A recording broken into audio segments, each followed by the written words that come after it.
Welcome, Chris. Hey, man, good to see you. You as well.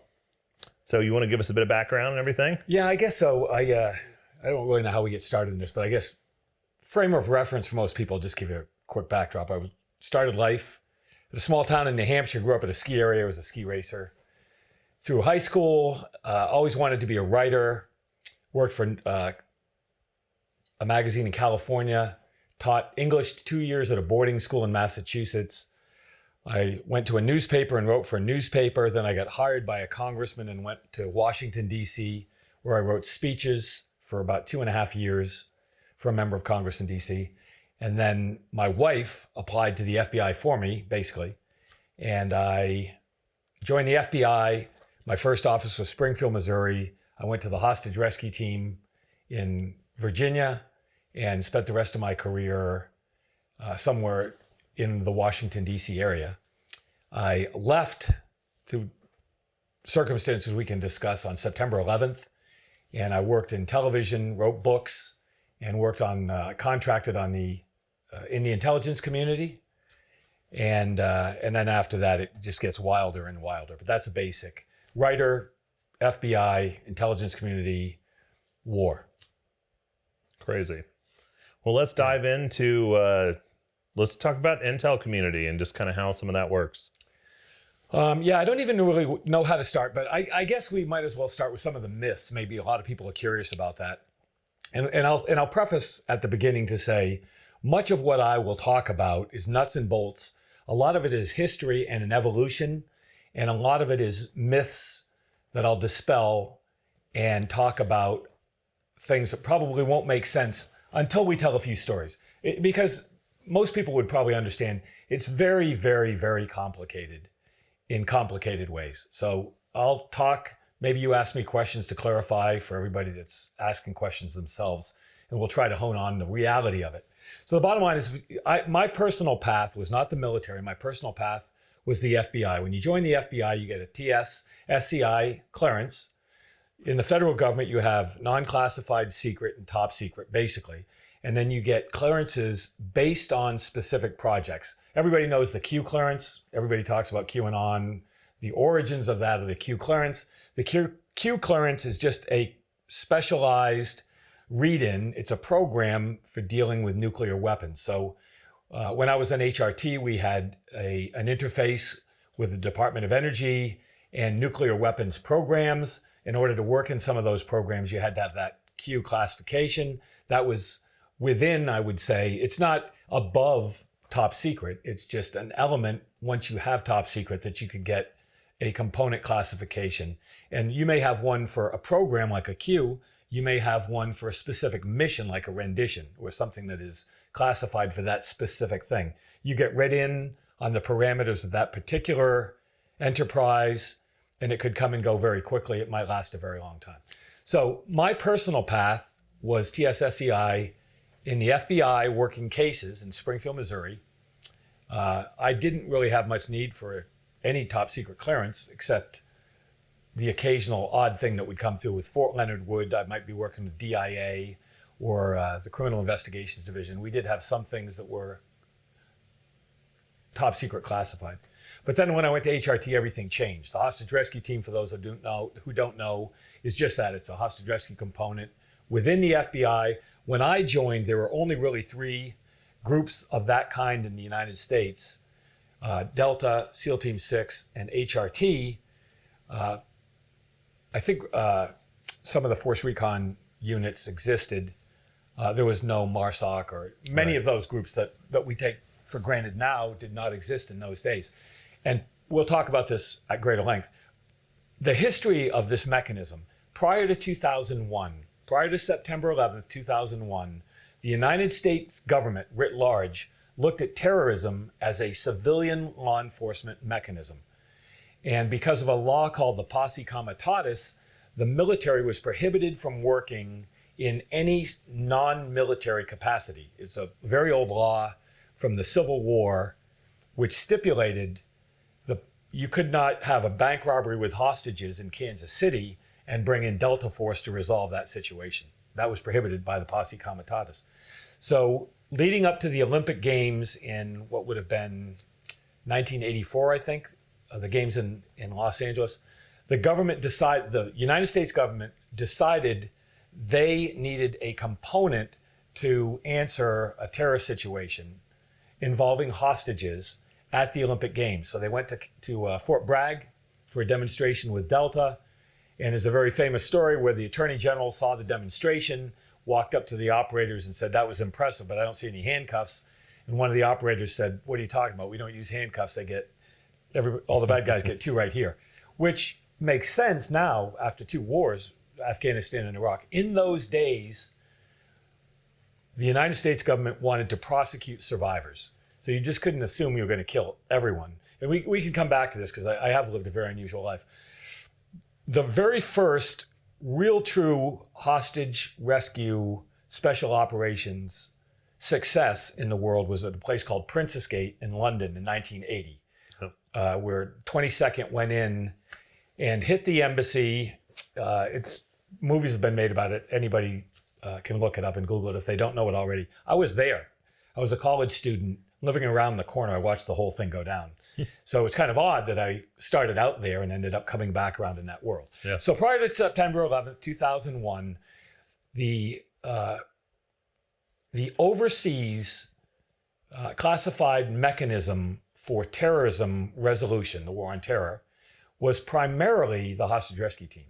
Now, did Delta and 6 work those things? Of course they did. And they were finest units of their kind in the world. They're remarkable. But at that time, what people don't realize is there were only 3, and we trained it interchangeably. And I can talk a little bit about that history if you're interested. But at that time, there were 3 real shoot houses in the entire United States. We had one at Quantico at our compound. There was one at Fort Bragg, which was the best one in the world really at the time because it had multi-floor entries. You could use interior door breaches and flashbangs and charges. You could hit it with a helicopter. You could fast rope onto it. You could do all those things. And they, of course, had a huge facility at Bragg. And then SEAL Team 6 at Little Creek had just built an oceanside, a beach shoot house, kill house, and we could assault it with boats. So we would rotate around. And then we had an aircraft assault facility at Davis-Monthan Air Force Base in Tucson, where we had airplane fuselages that we would use for tubular targets quarterly. So at that time, it was a very, very small community. Those teams, 6 and Delta and HRT at the time, were very small. And HRT pioneered renditions, and which brings us back to the classifications. Extraordinary rendition at that time was still a secret. People didn't talk about it. People didn't know about it. I think many people don't even now realize when it started. But the first formal rendition of a bad guy by the United States government was a guy named Fawaz Yunus. You can look this up too. I'm going to talk mostly about stuff that's open source, right? And so Fawaz Yunus was a hijacker living in Lebanon. He's Lebanese. He was lured with CIA support, was lured by FBI agents in bikinis onto a yacht in the Med, and then HRT dreggered in, stole him off the boat, took him to an aircraft carrier, and flew him back to the United States in what at the time was the longest nonstop military flight in world history, because countries wouldn't allow America to fly him over their airspace, so it was a very circuitous route with refuelings. I bring that up because that is the type of classification I'm talking about, that we on HRT in those days were pioneering what the United States would and could legally do. And there were 2 laws, I think there were 84 and 86 under the Reagan administration.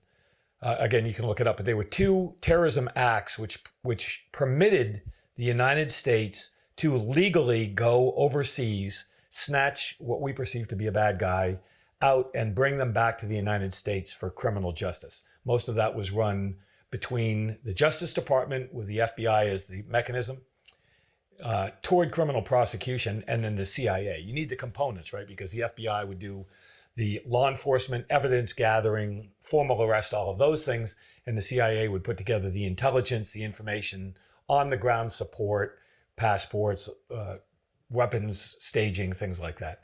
So it was a a collaborative effort with many, many other organizations. Don't get me wrong, the military and everybody else. But the actual rendition of Fawaz Yunus, and then Miramal Khanzi and Ramzi Youssef and many other people after that, those were done by HRT. So my experience is going from a special agent investigating bank robberies and fugitives in Springfield, Missouri, to going to the hostage rescue team where we did that sort of thing, called for an expansion of what at the time was the compartmented special access program classifications. And that rendition is an example of that special classification. Then 9/11 happened. The war broke out in Afghanistan, followed by the war in Iraq. And then, in my experience, everything changed. At that time, terrorism became a warfighting mechanism, and everything flip-flopped. HRT took a backseat to Delta and SEAL Team 6, who, because of the nature of the Army and Navy, were special warfare fighting groups, still had a hostage rescue component, but they at the time were are the most capable two military special operations units in the world. And I've worked with all of them. I'm not saying, I'm not ranking them. I'm just saying they're remarkable patriots and warriors. So everything changed then. HRT, many people don't realize, went to Iraq and Afghanistan to embed in task force military operations with those groups. And you can talk a little bit about that if you want to. But 9/11 was the cutoff point. My history in that community prior to 9/11 was looking at terrorism as a criminal enterprise to be prosecuted by the Department of Justice inside the United States. After 9/11, it became a mechanism of the intelligence community working with the military on behalf of the executive branch to find these bad guys and do other things with them. And we know about Guantanamo Bay, where I've spent plenty of time, and many things, black sites and all the things that we talk about now. So in terms of history, classification, and the way these groups, my exposure to these groups, my personal path, that's the broad framework of how that system works. Can you dive in a little more on how that whole process? That's a huge drop. So what do you want to know about? The whole snatching that guy with a yacht. Can you talk more on that at all? Like that's well, listen. Many of these things, and I've got to back up a little bit. I wrote a book about a lot of this stuff 20 years ago. I've written 2 novels about. When I wrote the first book, I was still an FBI agent, and they have a program called pre-publication review. The CIA does, the military does. They have to look at a manuscript and approve it. The FBI was very supportive. I think they looked at it. I think headquarters looked at it probably as a recruiting vehicle. Yeah. And they were very, very supportive of it. But I wrote about things that were non-classified, things that I'd been involved with. Some of them are very, very controversial, which some people know that about me, I suppose. And but they said, you can't write about the classified. Most of the stuff I did was classified. So I wrote 2 novels. The first was called Black. The second was called White. And they were fictionalized accounts of classified things that I did during that time. So that's the history of me telling these stories. When I joined the FBI, I said, I swear an oath to protect the Constitution. I don't give up any rights guaranteed within the Constitution or by the Constitution, one of which is the First Amendment right to say what you want to say. That said, I think of myself even now, not even now, I think of myself at this stage in life with those years behind me. I'm a fervent patriot, and I would never do anything that's going to give up things that I know to be classified. However, we live in an age where, with YouTube and podcasts and things like this, where there really aren't many secrets anymore. There are so few secrets, man. I mean, when I started out, fast roping was classified. Right, fast rope. I think you can get a merit badge in the Boy Scouts now for fast roping. Right, in those days you couldn't talk about it; it was classified. So the rules are: if it's open source information, if you, a viewer, me, anyone, if we can find it somehow mentioned in the public domain, then it's legit. You can talk about it. The Fawaz Yunus goldenrod operation, and this was before I was on HRT, but not long before I was on HRT. I was in the FBI when it happened, but not on HRT. But it was this guy, Fawaz Yunus, who was he was a hijacker. People don't realize in the 70s, hijacking was a day-to-day thing. We all talk about 9/11, the most famous and horrific loss of life in a terrorist undertaking against Americans was a hijacking, several hijackings. Prior to that, it was a common thing. We didn't even lock the doors on cockpits. As a matter of fact, I don't mean to digress, the night before September 11th, I was in London, or the 2 weeks before September 11th, I was in London. I flew from London to Dulles, September 10th, 2001. I got back like at midnight or 1 in the morning. Next morning, I got up and I went into my FBI office, and I was sitting there. I had 3 televisions because of the nature of the job. I had an intelligence component then.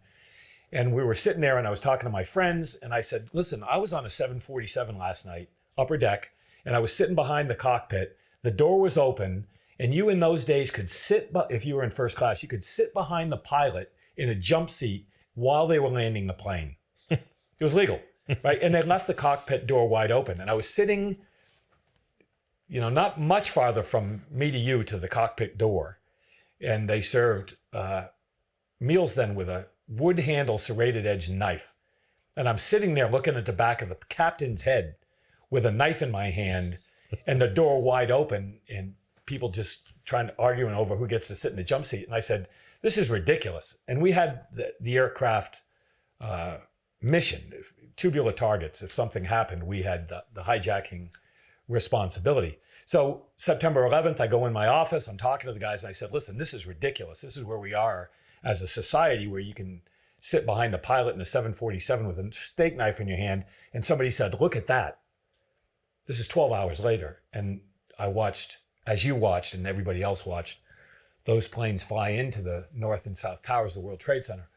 So the progress from where we were prior to 9/11 and where we are today was very abrupt. It happened immediately. It happened ferociously, and the world changed overnight. But going back to the Fawaz Yunus mission, prior to 9/11, when we looked at crime as a civilian prosecution matter, terrorism was one of those crimes. We had tons of hijackings, tons of bombings. It was an everyday thing. When I left the hostage rescue team, the United States government designated 66 different terrorist organizations. And you may remember like the IRA and the Palestinian Liberation Organization, all of these things that I worked on. Al-Qaeda was one of those, but it was way down the list. I mean, I worked the Cole bombing, Al-Qaeda. I worked the Dar es Salaam, I was peripherally involved with the Dar es Salaam and Nairobi bombings, the embassy bombings, all of those things. Al-Qaeda was a terrorist organization, but way down the list until 9/11. But going back further to 1986, one of those terrorist organizations hijacked a TWA airliner. I believe they killed a sailor, and his name was Fawaz Yunus. When he gave up hijacking, he lived in Beirut and he took up drug dealing. We found him. We wrote up the indictment to prosecute him for the murder of an American serviceman and the hijacking of the plane. The Department of Justice, probably at the best of the Reagan administration, decided that we were going to bring him to justice. Lebanon was a denied area for the most part.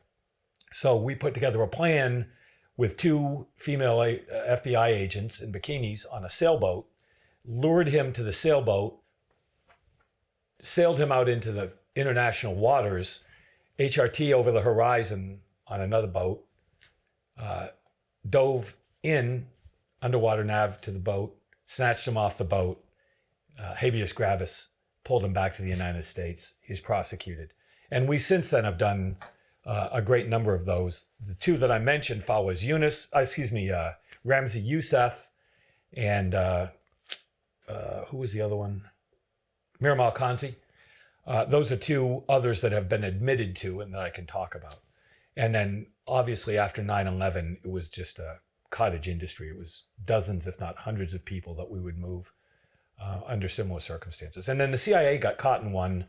You may remember that Italy indicted 12 CIA employees for a rendition that went bad And I'm not sure of all the circumstances because I was not involved in it, but that one went bad. Rendition is a fascinating process. It's controversial, of course. It's wild if you're in one, because at least in my day, people involved in operations like that were more or less making it up as they went along. Now you can watch Zero Dark 30, or you can watch a movie and you can see the stuff that we used to do. Yeah. Back then, nobody knew what to do. We you get on a private plane in a small airport with 7 guys you've never met before, and the only question you would ask is it half an Ambien or a full Ambien? I mean, are we going more than 8 hours or less than 8 hours? I mean, it was a very, very, very different gig in those days. But anyway, any more questions about Falway's Eunice? No, I think we're good there. You mentioned controversial elements that you're involved in. Do you mind talking about that? Yeah, I don't mind talking about it, but it's been beat. It's been just bite into it. I know we've talked about this in the past. Yeah, I mean, 2 things I did while I was there were Waco and Ruby Ridge. I was one of the snipers at Ruby Ridge. I was one of the guys at Waco. Netflix did a documentary. A great guy. I won't go to the production of the whole thing. I thought it was done very well. Waco, when I was literally one of the first guys on the ground at Waco after the gunfight. I was on a climbing trip with, I think, 7 other guys in Tucson, Arizona. We flew from Tucson. We were on a rock climbing trip. We had a climbing team for, skyscrapers and elevator shafts and stuff like that. But we were on a rock climbing trip. Waco went down in the morning. We flew in that afternoon, and then the rest of the team came in that night. So I was one of the first guys there, and I was literally the last guy to leave. And at the time, Waco was a bad thing that happened. I don't mean to state it that way. Waco, in the years since, conjures all kinds of horrible things from a million different angles. I understand that. I've been through all of them. I've been through the grand juries. I've been through the Senate investigations, the search warrants, the loss of life. I've been back to Waco 4 times myself. I've played with the band. I'm a guitar player. I played with the band. It's a part of my life, and I have great respect for the fact that it has become folklore. It's something that happened that people still talk about. The Netflix documentary came out. They asked 4 people to get involved. Branch Davidian, Gary Nesner, who was a negotiator that I worked with, has been a friend of mine for a very long time. I represented the HRT side, and then they had Dick DeGuerin, who was a lawyer. I think Tony Glenn, who was a command officer at the time.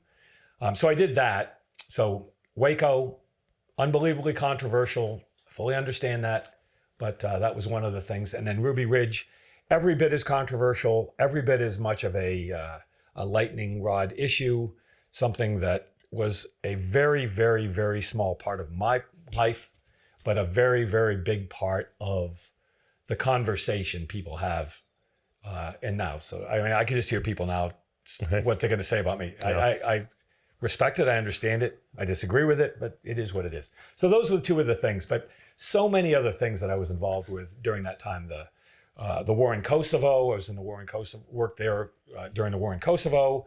The Cole bombing in Yemen, I was over there the whole time for that. I don't know, endless. Before we jump off that, I will say, you and I talked about this about 4 years ago. We dove heavily into a lot of those things. If you guys want to check that stuff out, we'll actually put a link below because we did a Zoom podcast. So if you want to hear his side of Waco and Ruby, we've done that. I don't want to continue hitting that right now. Listen, we'll put it to bed. I have lived a very broad life, which we haven't gotten into yet. 2 things that happened during that time were Waco and Ruby Ridge. I understand now how important they are in American history and the history of law enforcement. Everything before Waco and Ruby Ridge and everything after are diametrically opposite. It changed the FBI, it changed law enforcement, it changed everything else. It's American history. People can make judgments all they want and perfectly have a right to do that. I just had my perspective, and I've tried to give my perspective, and I've done so ad nauseum. So I don't want to talk about it, but people are going to have an opinion, and you brought it up. The Waco documentary on Netflix, I thought, did a very balanced, very even, but very brief representation of what happened over the course of basically 2 months. I mean, we were there for a very, very long time, so I could tell endless stories. But I think that's been done many, many times. Ruby Ridge less so. I've seen many of the documentaries of Ruby Ridge that I thought were complete and utter horseshit. I mean, absolute nonsense. If people remember an event for what it was and they base their opinions, hatred, vitriol, all the things that people would direct toward me, or law enforcement who say, yeah, I understand how things go badly. Whatever your opinion is, if it's based on reality, great. If it's based on some documentary that was on HBO or something like that, I could only say I have not seen an accurate, reasonable representation of what happened at Ruby Ridge. That's just my opinion. That's fair. Let's go the opposite direction. And what's something mission-wise that you can discuss where you walked away with nothing but extreme pride and how everything worked out? Oh, Jesus. Well, I want to preface by saying that I've done various things because you have some units right now. SEAL Team 6 is probably the most overexposed secret organization in history, right? Yeah. They deserve all the accolades they get. They're absolutely extraordinary, remarkable warfighters who have a history of doing all those remarkable things. But the Bin Laden operation, I think that's been worn out. Most people feel fairly confident they know how SEAL Team 6 works because so many people have told those stories. Delta is very different. Delta has not gotten that same thing. And I think many people don't realize how different Delta and SEAL Team 6 are. They're very different organizations. They work well, they're compatible. They're very different cultures. They're very different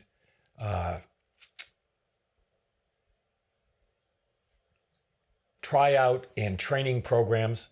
I mean, just in very basic terms, for those who haven't seen this ad nauseum, basically SEAL Team 6 members come up through the SEAL community and they go there, they train, and there's a process for washing people out. The selection process is very different. Delta, pretty much anybody can try out for the most part. You from go any there, branch, right? From any branch and from any MOS. I mean, you could be a cook in Fort Sill and you could try out. That's a story. Well, it's not. It happens. That's but awesome. Here's one interesting thing, and I've talked about the history of it before, but Delta was the first team stood up by the federal government. As a matter of fact, I was in high school, and I had a buddy who had gone to the Rangers out of high school, and he came back, and I was talking to him, and he was talking about this secret group that became known as Delta. Charlie Beckwith wrote a book about it, and it was still secret after Charlie Beckwith, who was the first commander, wrote the book about it. But I knew many of those original guys, including the guys that Desert One, the Iran mission in the desert. Anyway, the point of the story is that Delta was the first one up. Then Dick Marchenko, who I've met a few times, interesting dude, and he stood up SEAL Team 6, and guys have gone from Delta and from SEAL Team 6 into HRT. But not the other way around. So it's a relatively close-knit group, or it was during my day, I should say. But what I was going to say is that when Delta was stood up, they had to invent things like CQB. They had to invent the shoes. They had to invent the weapons. I mean, they still carried revolvers. I mean, the MP5 was a big deal back in those days, and they had to put all this together. And a lot of that came out of the SWAT community. And a lot of that came through the FBI, and I've talked some stories about that people have told me not to talk about.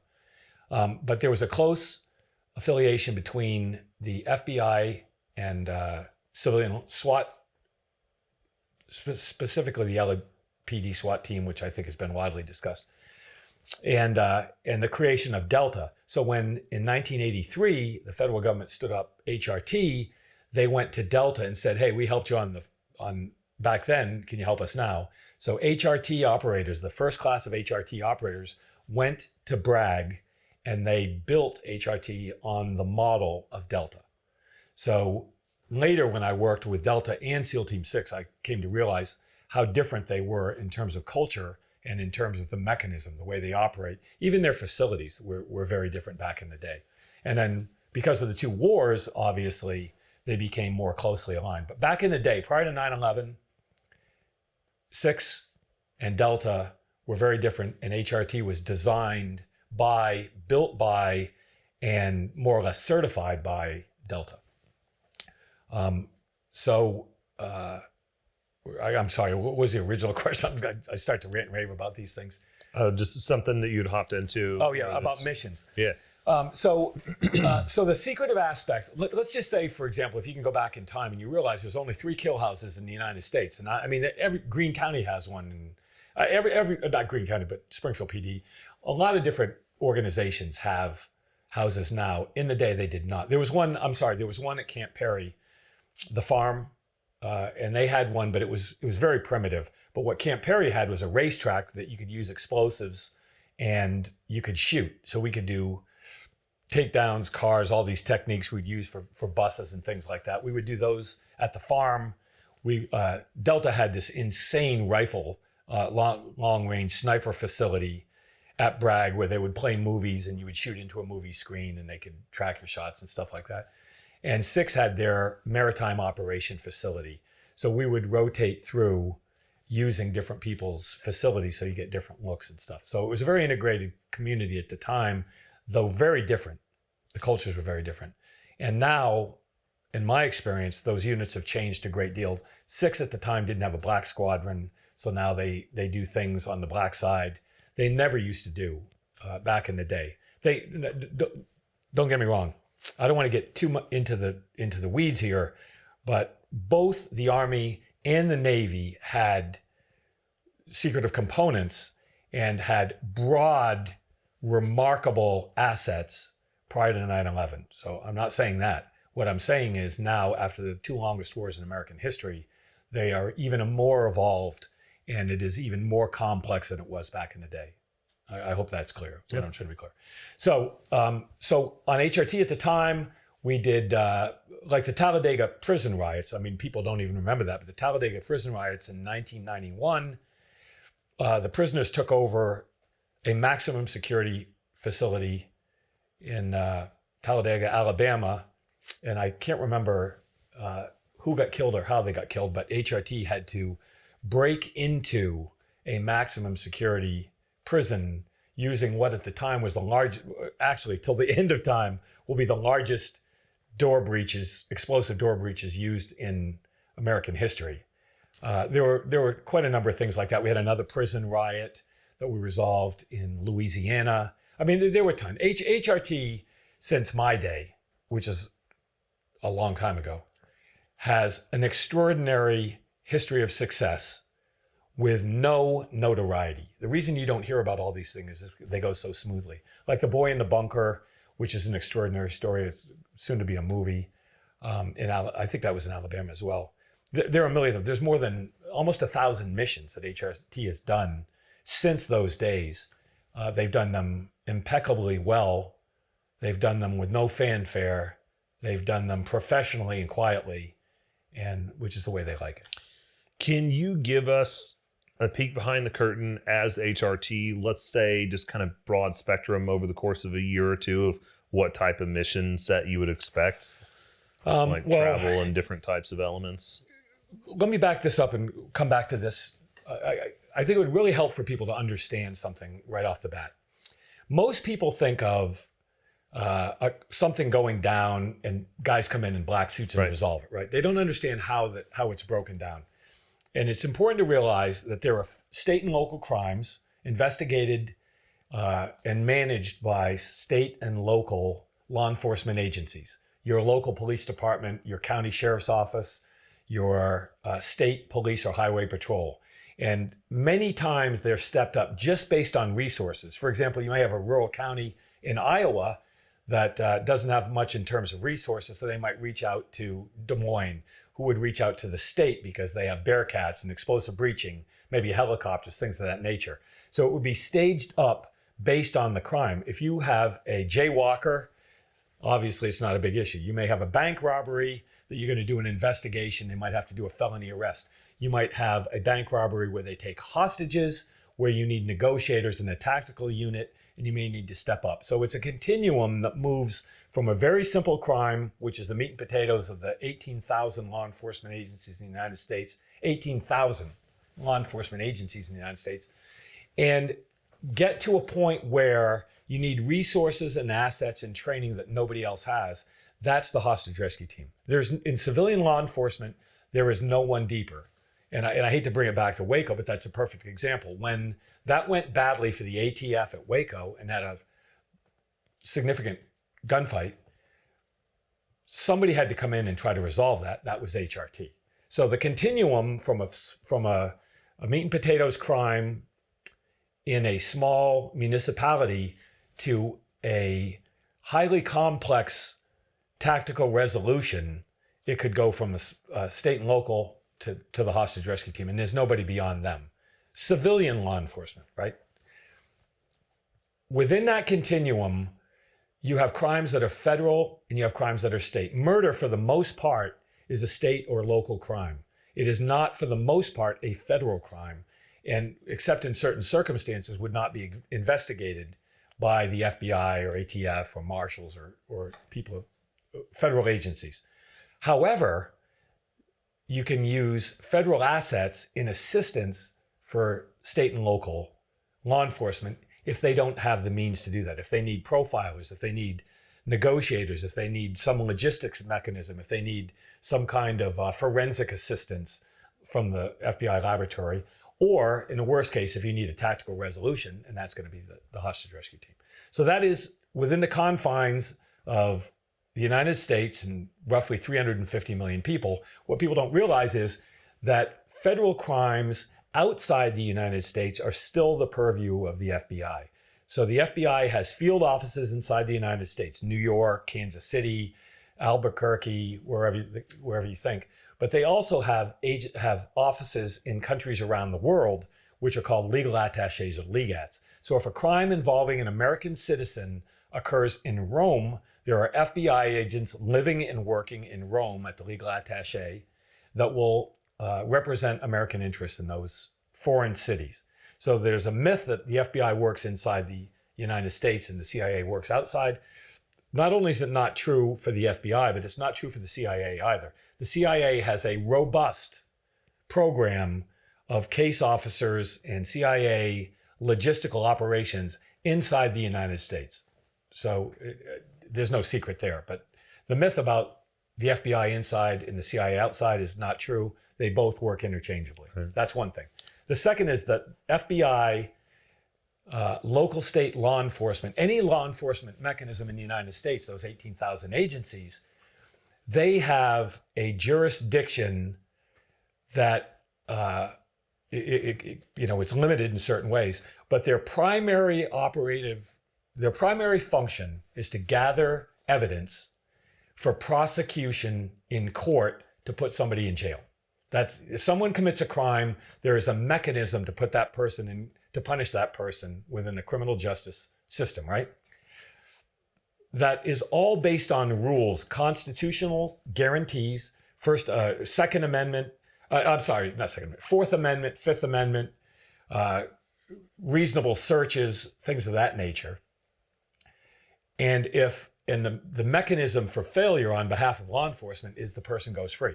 So if somebody commits a crime in the United States and a search warrant is done, if evidence is seized outside the restrictions of constitutional guarantees, the court will throw out that evidence and the bad guy will go free, metaphorically speaking.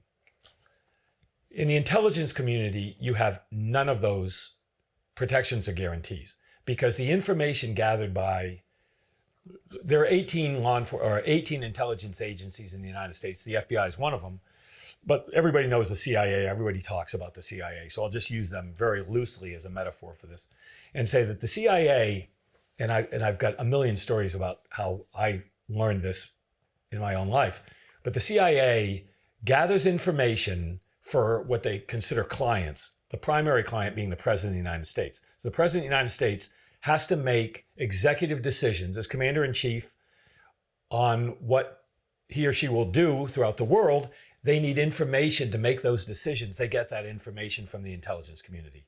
But they're not going to prosecute anybody, so you don't have the same rules. So the CIA can do things that the FBI cannot do in the same manner, because the FBI has to do it with rules to prosecute someone.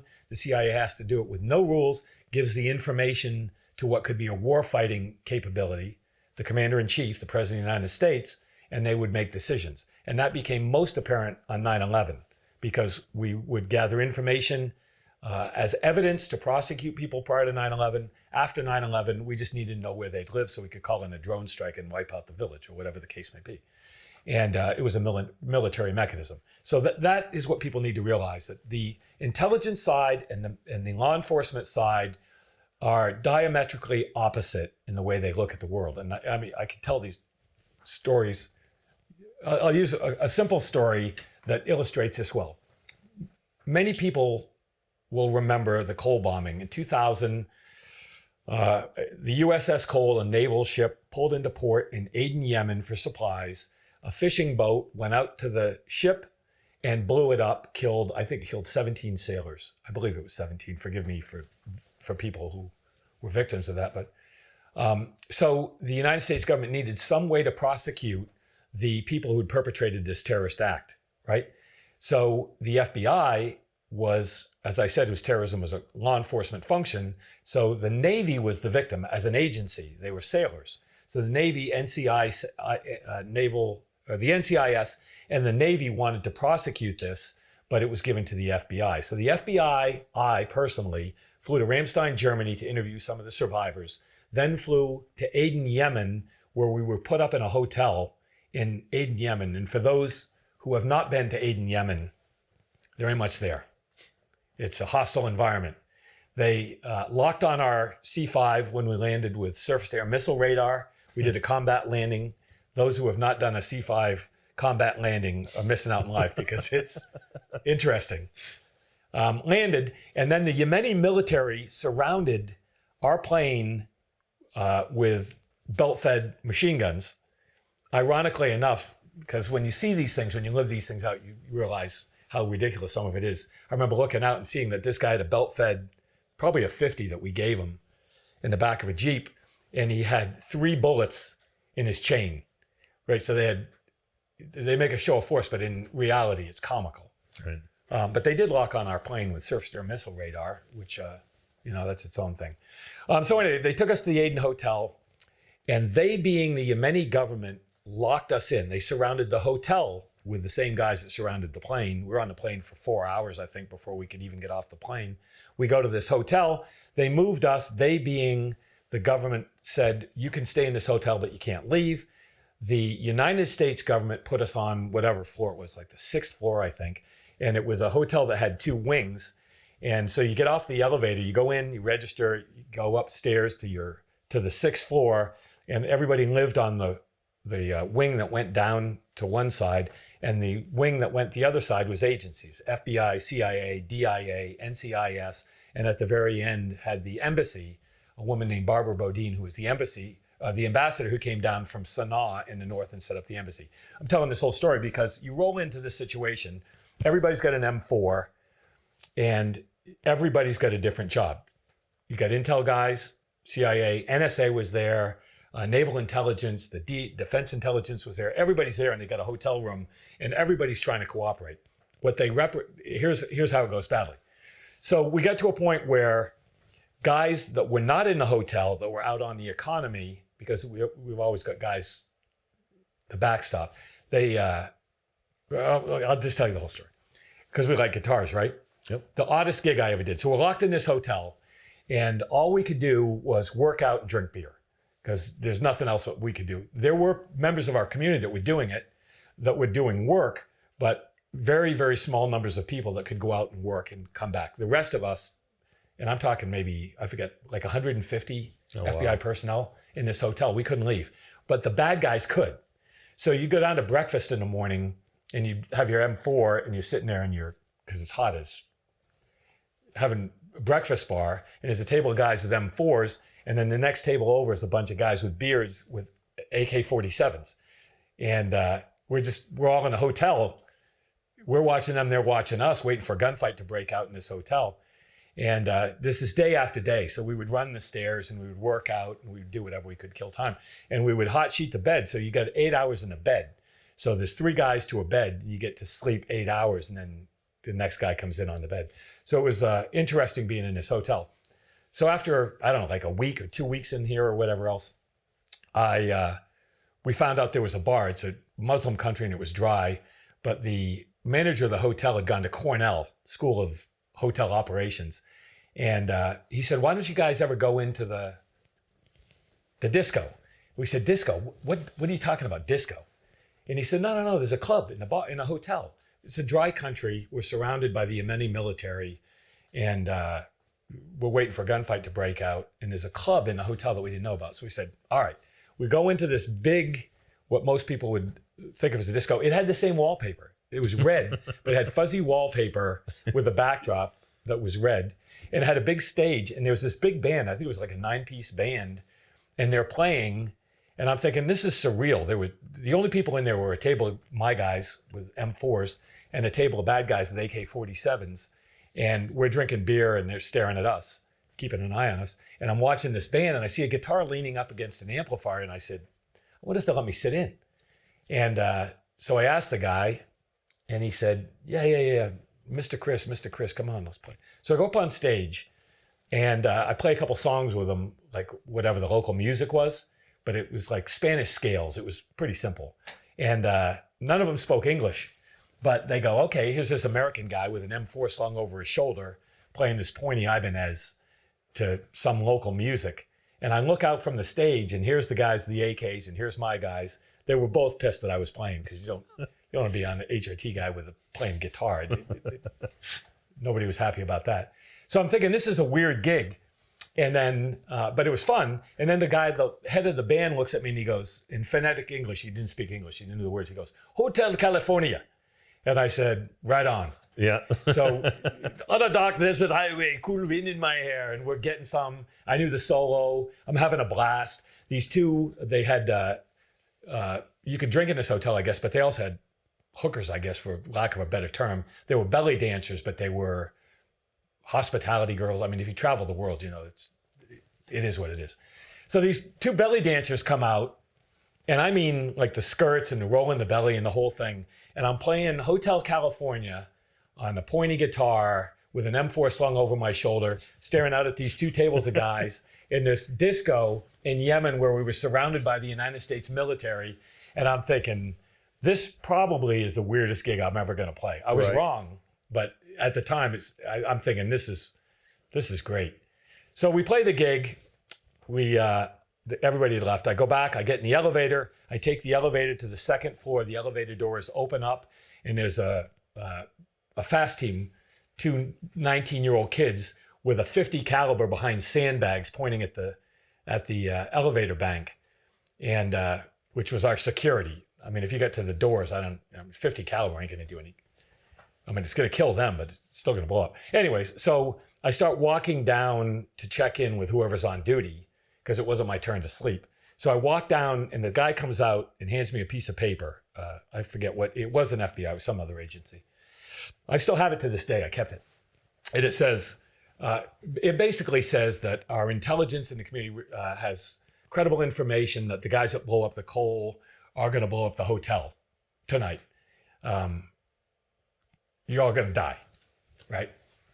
And you could look out from the top of the hotel and you could see the Cole and you could see the hole in the side and 17 men were dead. 17 sailors were dead. I don't think they were all men. And so I went from playing guitar with belly dancers doing Hotel California to getting a note saying, we're all going to die tonight. And that's, you asked how those things go. That's how those things go. Nothing makes sense. To where we're going with this whole long story. So the next morning, there was a guy named John O'Neill, a remarkable guy. He's very famous now for anybody that pays attention to 9/11. But John O'Neill started and worked the Osama bin Laden task force out of the New York field office of the FBI. And at that day, we used to call it the UBL task force because it wasn't spelled Osama, it was USAMA. So the UBL task force, under the leadership of John O'Neill, got the ticket to do the Cole investigation, and he was running it. He was the boss for the Department of Justice in the hotel. I bring it up because John O'Neill represented the Department of Justice. Barbara Bodine, the ambassador, represented the Department of State. We had the Department of Defense with the Navy and all the associated agencies. And we now had the intelligence community giving us notification that the bad guys who had blown up the Cole were going to blow up the hotel and everybody in it. the US government said, we don't need 200 people to die in a hotel in Aden, Yemen. We got to do something about this. So the notification went to the National Security Council. So you're just you and me, right? We're working out, playing in a band, carrying M4s, having breakfast with bad guys carrying AK-47s. And now all of a sudden, the US government's trying to figure out what to do with us. These communications go back to Washington. And at that time, the ambassador, Barbara Bodine, and the head of the on-site commander, John O'Neill, hated each other, despised each other.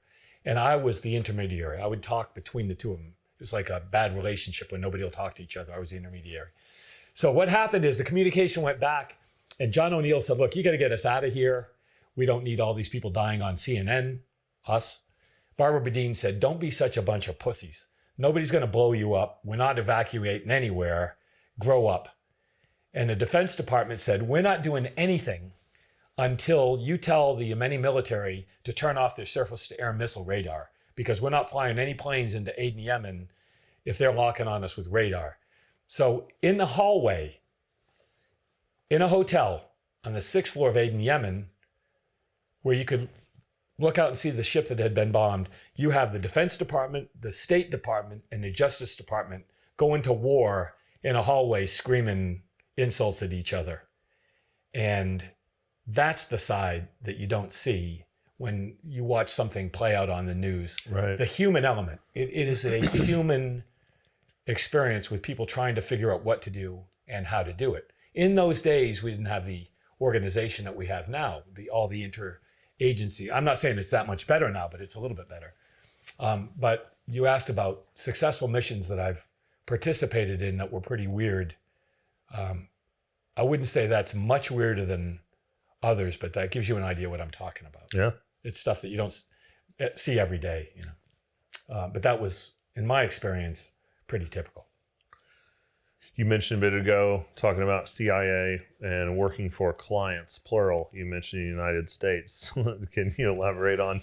Okay, so trying to give you a little bit of background on my bizarre life. I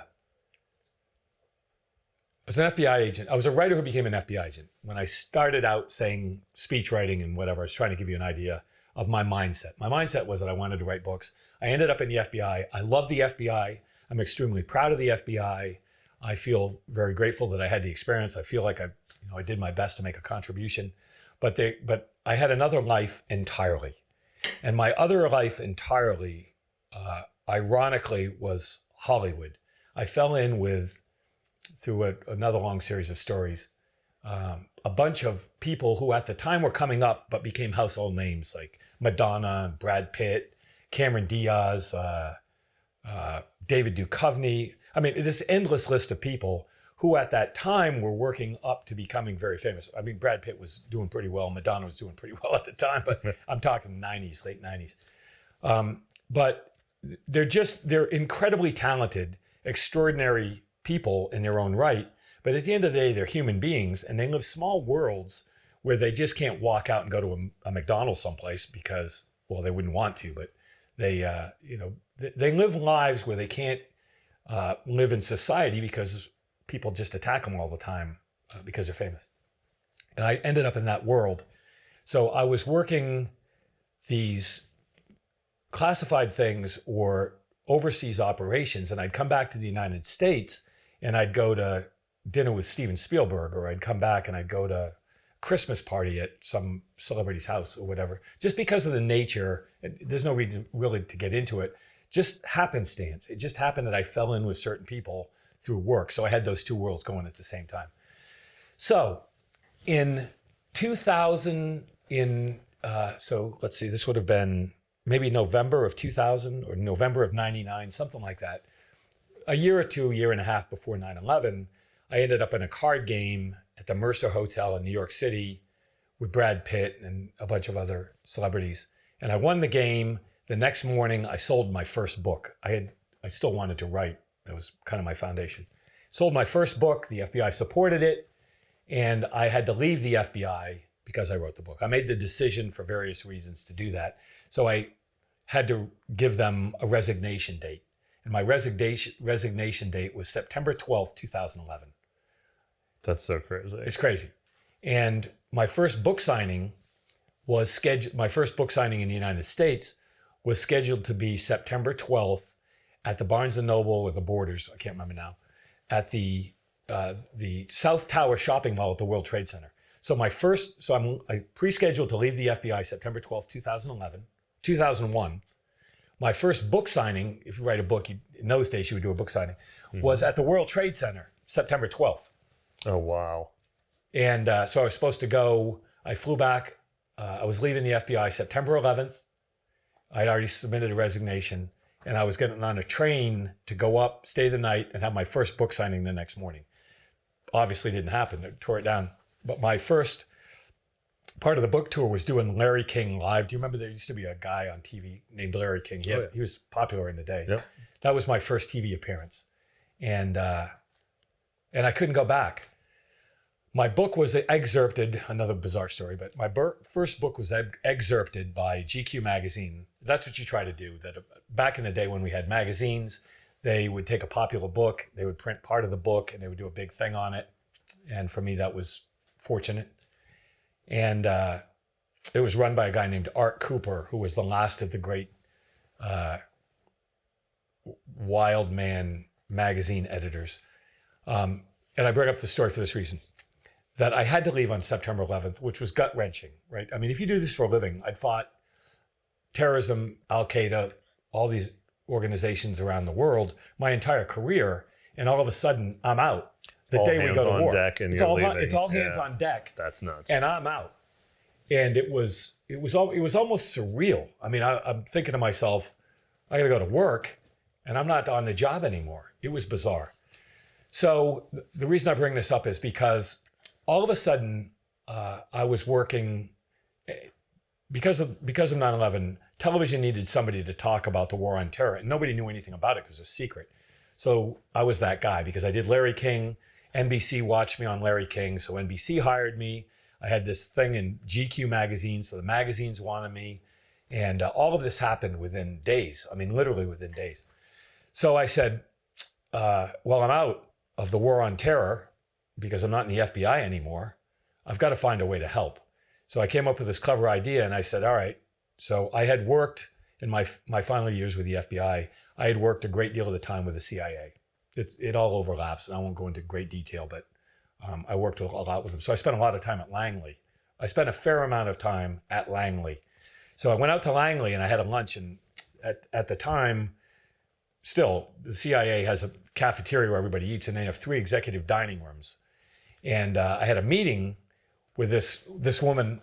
Since we're telling stories, is this too out there? I mean, no, boring. Dive. So I had this friend who I'll come back and talk about how weird it gets on some of these missions. A lot of times you fly in private, and I'm not saying lots of times like I did hundreds of these missions. I'm saying in my experience, sometimes you would fly in private, like on a G4.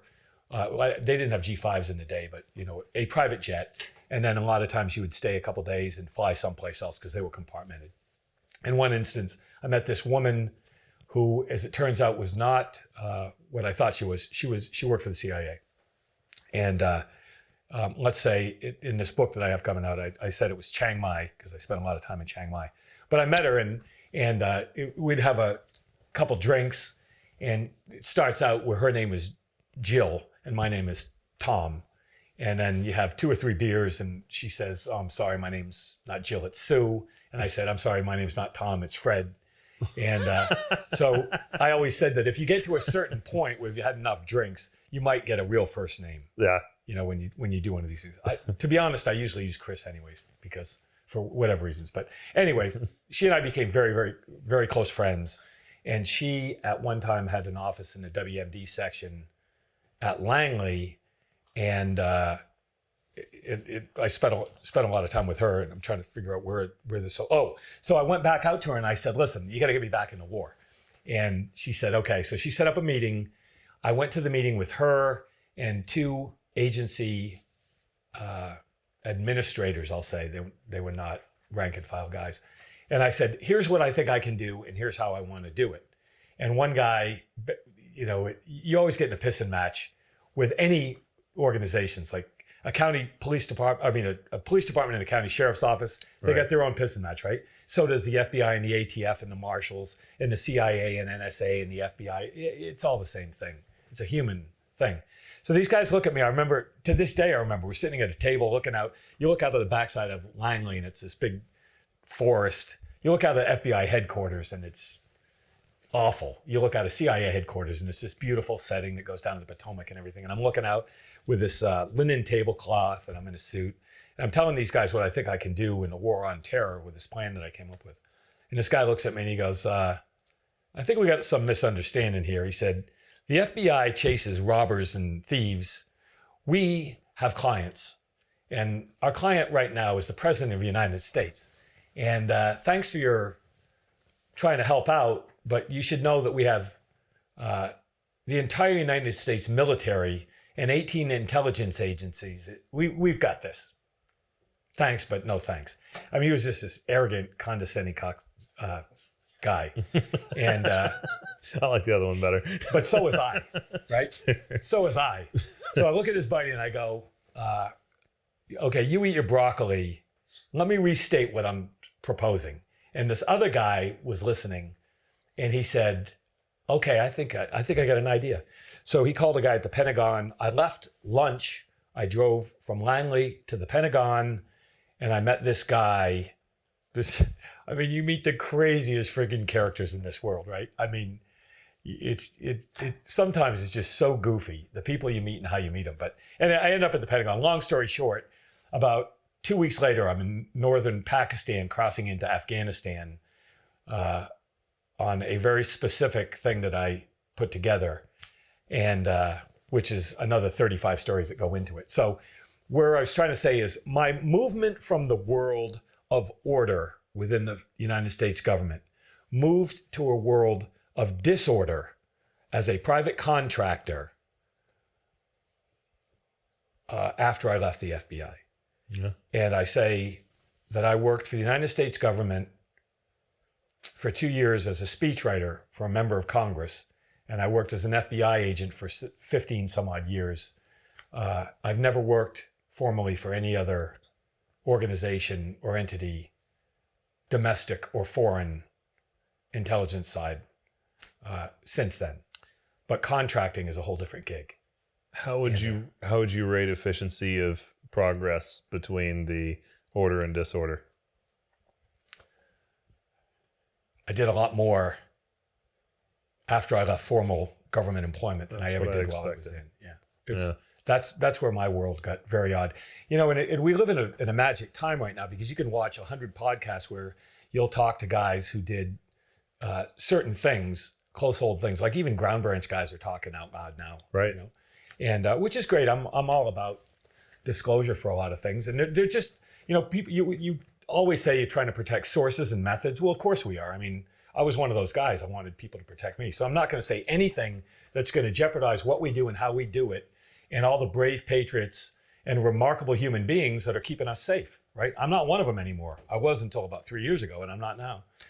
And so I'm not going to give any up, but I will say that as a result of the times in which we live, there really are not many secrets anymore.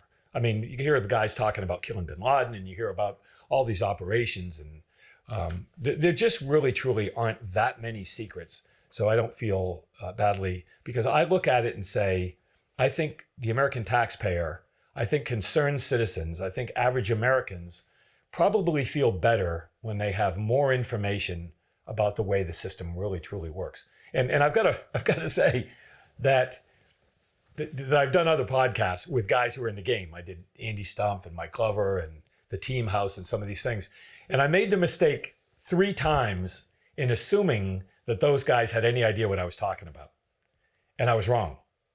That my path, my individual path, is different than theirs. It's complementary, but my individual path was way out there. Yeah. Way out there. It was business oriented. It involved money. It involved, and I'd say operationally, I've probably worked in, 40 countries maybe. Africa, South America, every continent except Antarctica. I lived 7 years in Asia. I lived this life intimately and peripherally.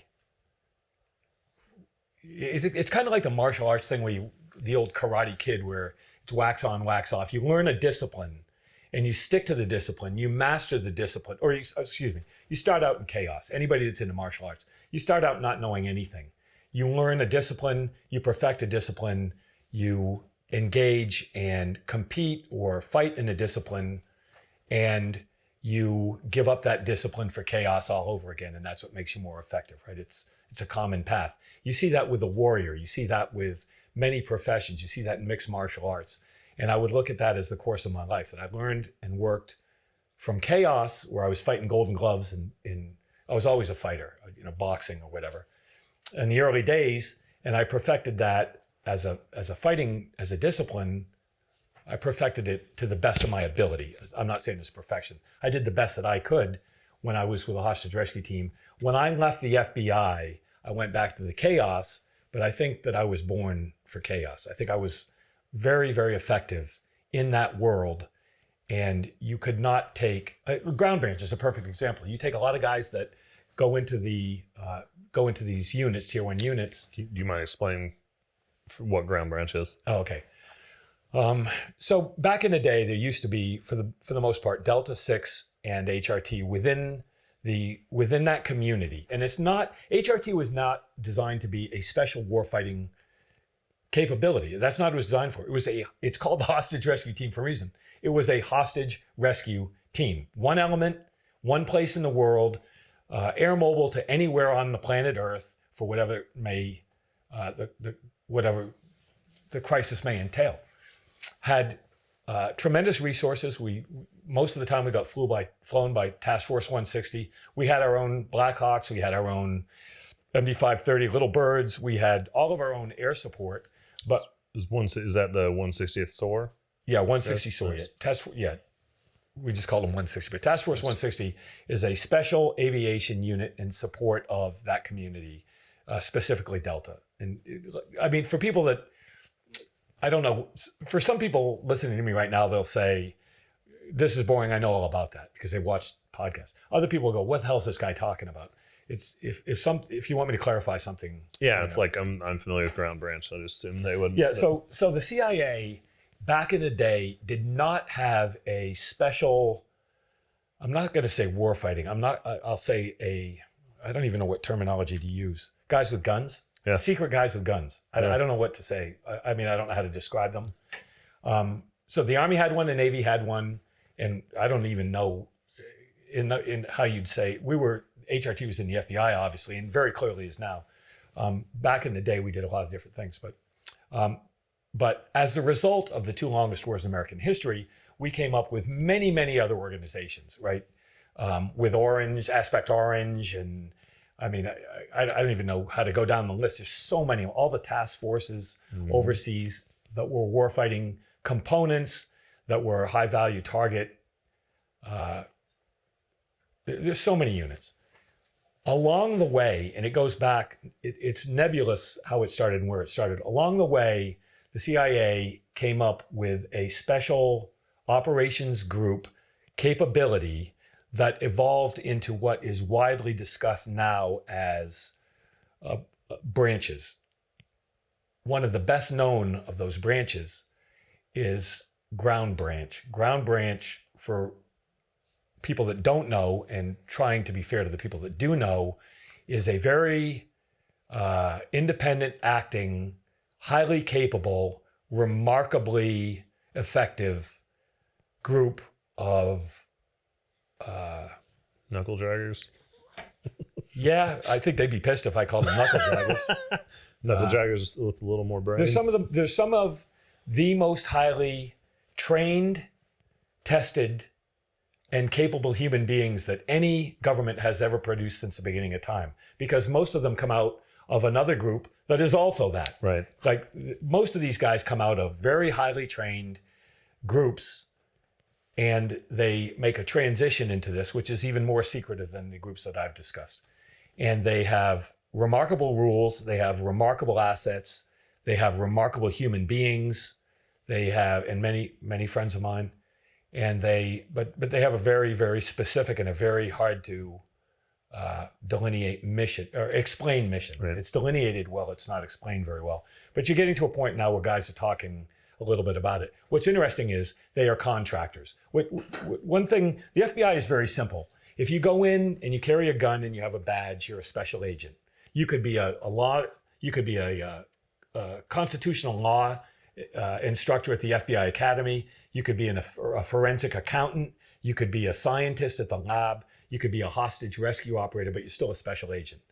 I mean, for that 1811 classification, there are many, many other capable employees at the FBI, but I'm saying the people the guy that shows up at your door is a special agent in the FBI, an 1811 classification with a badge and a gun, right? The CIA is different. People talk about a CIA agent. There's no such thing as a CIA agent. In that capacity, it's a case officer. And you could have a training officer, you could have an operations officer. Most people, when they think of a CIA spy, most people think of what they call a case officer, right? It's their equivalent of an agent. The CIA is a little different because they have so many components. They have analysts, they have a paramilitary capability, they have clandestine operations. They have a much more complex organization in terms of trying to figure out who does what at CIA, at all of them, NSA or any of the different intelligence agencies. But most people think of a CIA person they're talking about a case officer. A CIA agent is an in-country asset that a CIA case officer will run as their mechanism of intelligence gathering. Does that make sense? Mm-hmm. And what a lot of people don't realize is that the CIA, though vast in terms of resources, is very, very small in terms of case officers. The FBI has 12 to 14,000, right now maybe there are about 14,000 special agents around the world. The CIA, although nobody talks about the number openly, is a tiny fraction of that. But they don't work the same way. One case officer may run a network of a great number of agents who gather the intelligence. It's a different mechanism altogether. Right. So my point being that the CIA, as specifically as an organization, is vast in their scope. They're incredibly effective at what they do. I'm in awe of what the CIA does as an organization, but they rely a great deal on contractors. And many people that you see in these podcasts contract through various organizations to the CIA for Benghazi and things like that people know. One of those capabilities is Ground Branch. And Ground Branch are contractors who do not have benefits through the CIA. So you get killed. A buddy of mine has a foundation for death benefits that if somebody gets killed as a patriot fighting the war on terror or whatever war we fight on behalf of the United States government via the CIA is not even a CIA employee, that they're private contractors. So I bring this up because my particular path did not lead through Ground Branch. My particular path did not lead in the way a protective service in Benghazi or an embassy or something like that. My path was different, but it was similar as a contract, for lack of a better term, contract-oriented involvement. Does that make sense? Yeah. Let's pause there. All right, and back. So you talked about the difference there between FBI and CIA. I assume you're going to dive more on CIA at that point. Yeah, and I should back up and say that when I talk to people, it's very difficult to talk about this sort of thing for me because we could do a very long discussion on any of the things that I brought up, and I skip over a lot of different things because we haven't got really to what I think is interesting about my life. And some people know these things, or they think they do, right? Some people have seen a podcast and they think they know the way it works. Some people have done it, right? Others don't, and I've got to explain things. So what, in your opinion, have I skipped over? Is there anything I could clarify to this point where we're going with this? No, I think we're good on that. You said we haven't got to what's interesting. In that case, let's jump ahead. All right. Well, I'm not even sure how we jump ahead, but post 9/11, as I moved from the regimentation of being an FBI agent to the more free-form contribution I feel that I made to my country, that transition was incredibly confusing for me. And it got more weird because to be honest with you, I don't really think, in my experience, I don't really think anybody knows what's going on overall. I think there are all these compartmented aspects, all these organizations. Let's just say, for example, there are 18,000 law enforcement agencies. Let's say there are 18 intelligence agencies in the United States alone. Then you've got the Five Eyes, right? You've got Canada, Great Britain, the United States, New Zealand, and Australia, which has their own component as an intelligence sharing mechanism. Then you've got foreign organizations that, I guess we can jump into this. I don't know how to jump into this, so I'll try to clarify and you just back me up, okay? My life in the last 20 years melded into the intersection of money and intelligence. In my experience, that's really what it comes down to anyways. And I'll back up by saying this. My life is very odd in the sense that I grew up in a very small town in northern New Hampshire with my Uncle Harold, whose name was Harold Janine. Harold Janine founded the world's first multinational corporation, ITT, which now is like a technical school in Albuquerque. At the time, they owned Avis Rent-A-Car, Sheraton Hotels, Shabla Ren's radios. They owned Continental Baking, which made Twinkies and Wonder Bread. He was the highest paid executive in the world for 10 years straight. So he was the equivalent in those days of Bill Gates and Elon Musk, and those things rolled in together. And he, I'll tell this story the way it occurred to me.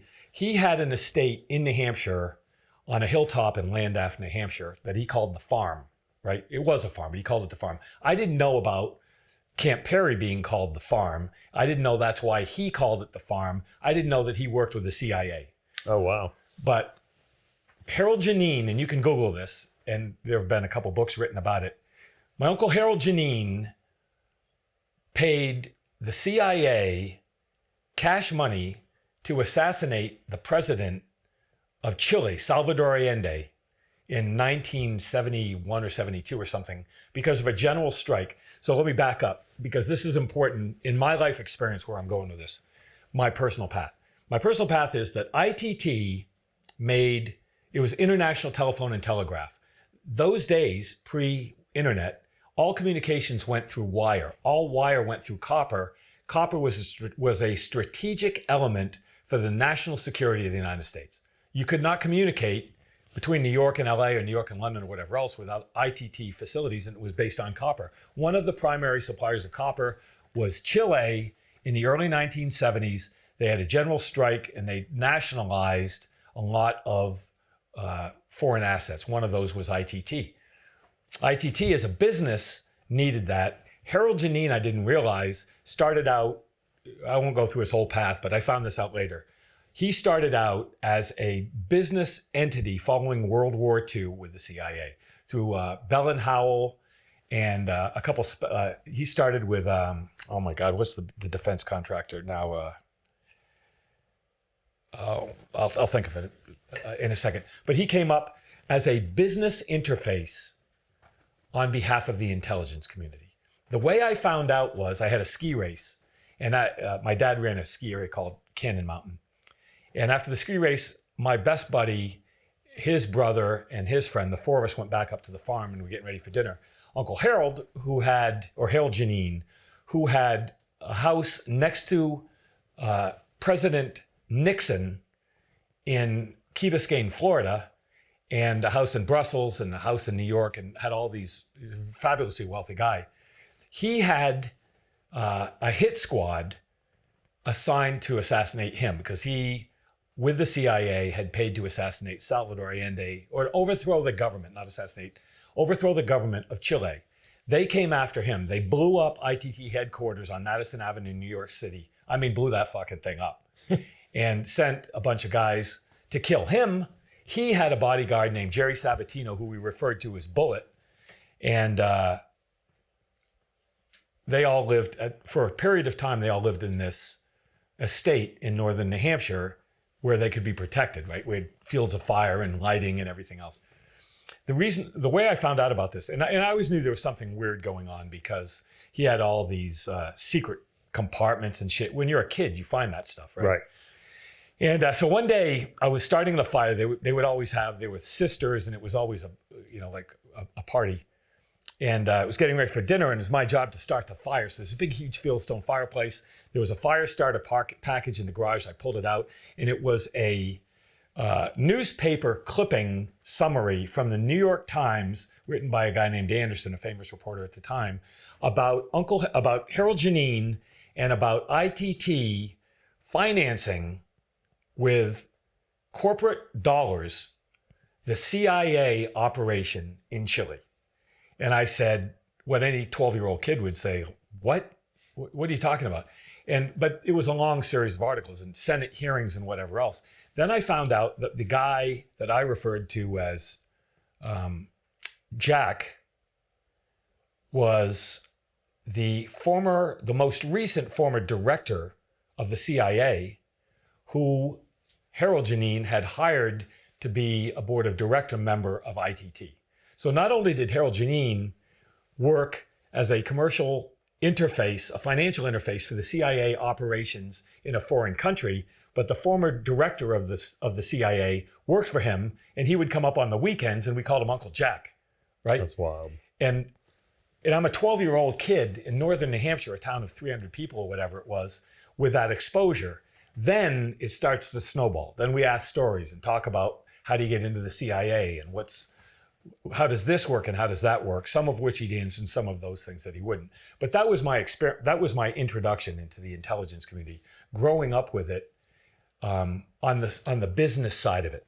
And I bring that up for this reason, that when I got after 9/11 and I went to Afghanistan, then I went to places like Somalia, which we can come back to, many places in Africa, South America, and Asia, where I began to understand how a private contractor could work with the knowledge and skill set that I had been paid and trained for by the United States government to work as a rare entity where I could work on the business side as a private contractor, not running security at an embassy, not carrying an M4, but doing things that I knew how to do, and I'd had the clearances and the classifications to do those things, and understanding the intelligence community and the law enforcement community. So I understood Taft-Hartley, Foreign Corrupt Practices Act. I understood the legal provisions of what I couldn't do.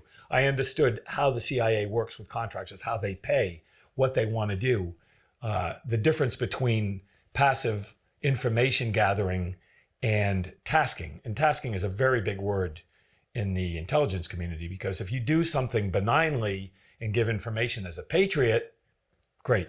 If you do something, they ask you to do something and you do it, that's a different set of circumstances. So that's what I fell into. I fell into a business financial entity that walked a line between intelligence gathering, tactical operations, and making money. And in my experience, I don't know many people who have done the same thing. So you've got ground branch guys, you've got case officers, you've got paramilitary officers, you have FBI agents, you have all of this. And back up, I use the FBI and CIA because that's easy. There are many, many agencies involved in this whole thing, right? And then you get overseas. I mean, I've worked with many, well more than a dozen intelligence agencies outside the United States. And it's difficult to explain. My path was very unusual because of the financial aspect of the intelligence community. Does that make better sense? Yeah. I was never an embassy staff, or I didn't work ground branch. I didn't do those specialized, extremely important, remarkable human being things that all those guys do. I didn't do those things. I had a different subset. And in my experience, sitting here with you now, I believe it's a very, very small subset, because I know very few people who were doing the same thing. The that I worked with. There may be a vast number of people that do that. I just didn't have any interface with them. I was just pretty much on my own. And one of those experiences, just to give you an example, is in 2006, in February of 2006, the federal government of the United States decided that bad guys were coming out of Iraq and Afghanistan, making their way down the Saudi Peninsula into Yemen and escaping across the Straits of Yemen, which at its narrowest path is only like, I think it was like maybe 22 miles or something. You can get across, you could row it in a canoe if you wanted to, right? The Straits of Yemen. But they would go from Yemen into Somalia. And once they get into Somalia, they were on their, I mean, they were free. Because when we pulled out after the first battle of Mogadishu, the Black Hawk Down incident, when we pulled out of that, we, the United States government, the Clinton administration pulled out. We, the United States government, had very, very, very, very thin resources in Somalia. And as a result of those two wars, realized that we needed resources in that area. So the federal government, the United States government assisted, I'm going to be careful how I phrase this, assisted in the creation of what was called the Transitional Federal Government of Somalia. It was a lot of Somali diaspora living in Minnesota, in the United States. They were flown to, or they were moved to Nairobi, Kenya, and they stood up a government. So they were a de facto government for the lawless, failed state of Somalia, which was just chaos. I mean, there was no way to get in, with the idea that this government in Nairobi, Kenya, would go back into Somalia and become the de facto government of a new country that would be backed by, I got to be careful how I say it. I suppose you could say backed by the United States, but backed by Western interests. Let's say Western interests, okay? So they being the transitional federal government, decided they were going back into Somalia on February 2006, maybe like February 28th or something. I can't remember the exact date. But the government needed some way to raise money. You can't have a government in a failed state without raising money, right? You need GDP. And there was nothing there. There was caught in terrorism. There was a bunch of pirates and there wasn't much else. So the idea was, and I'm not going to say whose idea it was, but the idea was that Somalia has the largest coastline in Africa, the Horn of Africa when you look on a map. Mm-hmm. Very fertile fishing grounds, which other countries, China, Japan, a lot of Asian countries wanted rights to fish those waters, but the pirates that we all know about were taking over the ships. So these incredibly lucrative fishing fields off Somalia could not be exploited because of piracy. The United States Navy has a task force in Djibouti to patrol those waters. If the task force would move closer to tamp down piracy, the government of Somalia, still in Nairobi, Kenya, could sell the fishing rights, generate GDP, establish a government, and take back Somalia. That was the idea writ large. Well, you need somebody who's willing to say, okay, I'm going to put on a Brooks Brothers suit and put $10,000 in their sock and rent a Cessna 182B and fly into Baidoa and try to get that done. Idiot, right? Complete moron. So I said, okay. So I start calling around and start working on this thing 6 ways to Sundays. I'm not going to go how I did it. So here's why I say that those 20 years of my life were weird. So I lived in New York where I was working in television. My family lived in New Hampshire. I would commute back and forth on the weekends, most weekends. So I know I'm leaving for Somalia on like a Tuesday. So I'm in New Hampshire going back to Africa. And I've got to say, I love Africa. I've spent a great deal of time in Africa over the course of my life. A lot of it has been war related, but a lot of it has not. And so I was going back. So I have 2 older sons. And at the time they were both in high school. So we decided to watch Black Hawk Down for the 17th time because I'm going into Moog, right? Private. So we're watching it. So I remember there's that scene where this guy that plays Farah Deed is in a Bukhara arms market reading the newspaper. He's reading USA Today. You've seen the movie, right? Mm-hmm. And he gets out and he's flying down and here comes Stuttgart and like Delta guys in a Black Hawk, I think. And they take out the engine block and they take him in for the scene with Sam Shepard, who's the colonel that's in charge of the whole operation. And this, Fried, he's got these fake Ray-Bans and he's smoking a Cohiba Robusto or, it's just this incredible scene. So I'm talking my kids with it and we're going through the whole thing. And the next morning I got on a plane and I flew to Nairobi, and I was in Nairobi for a few days with my contacts. I'll come back to that contact.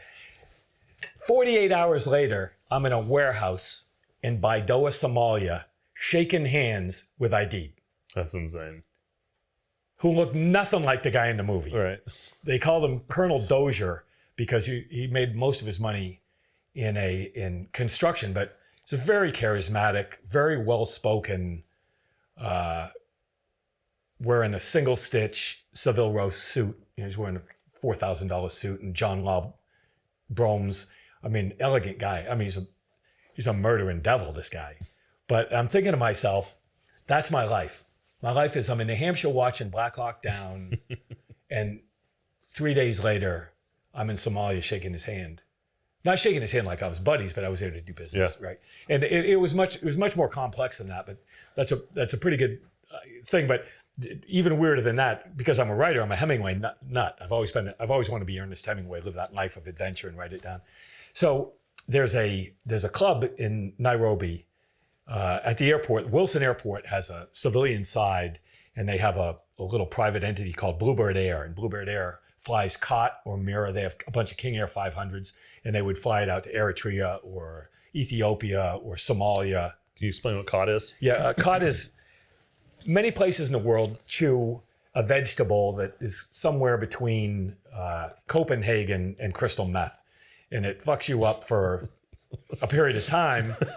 It's cheap, but it has an 8-hour shelf life, right? So everybody chews it. It's incredibly cheap, but they have to grow it, they have to cut it, they have to harvest it in like 4 or 5 o'clock in the morning, get it to the airport, put it in bales in these King Airs, fly them out to these rural places around Africa. They drop the bales out. Everybody comes out in their technical, and all the drug dealers sell the COT, but it's useless by 2 p.m. That's crazy. It goes bad, right? So it's a day-to-day operation.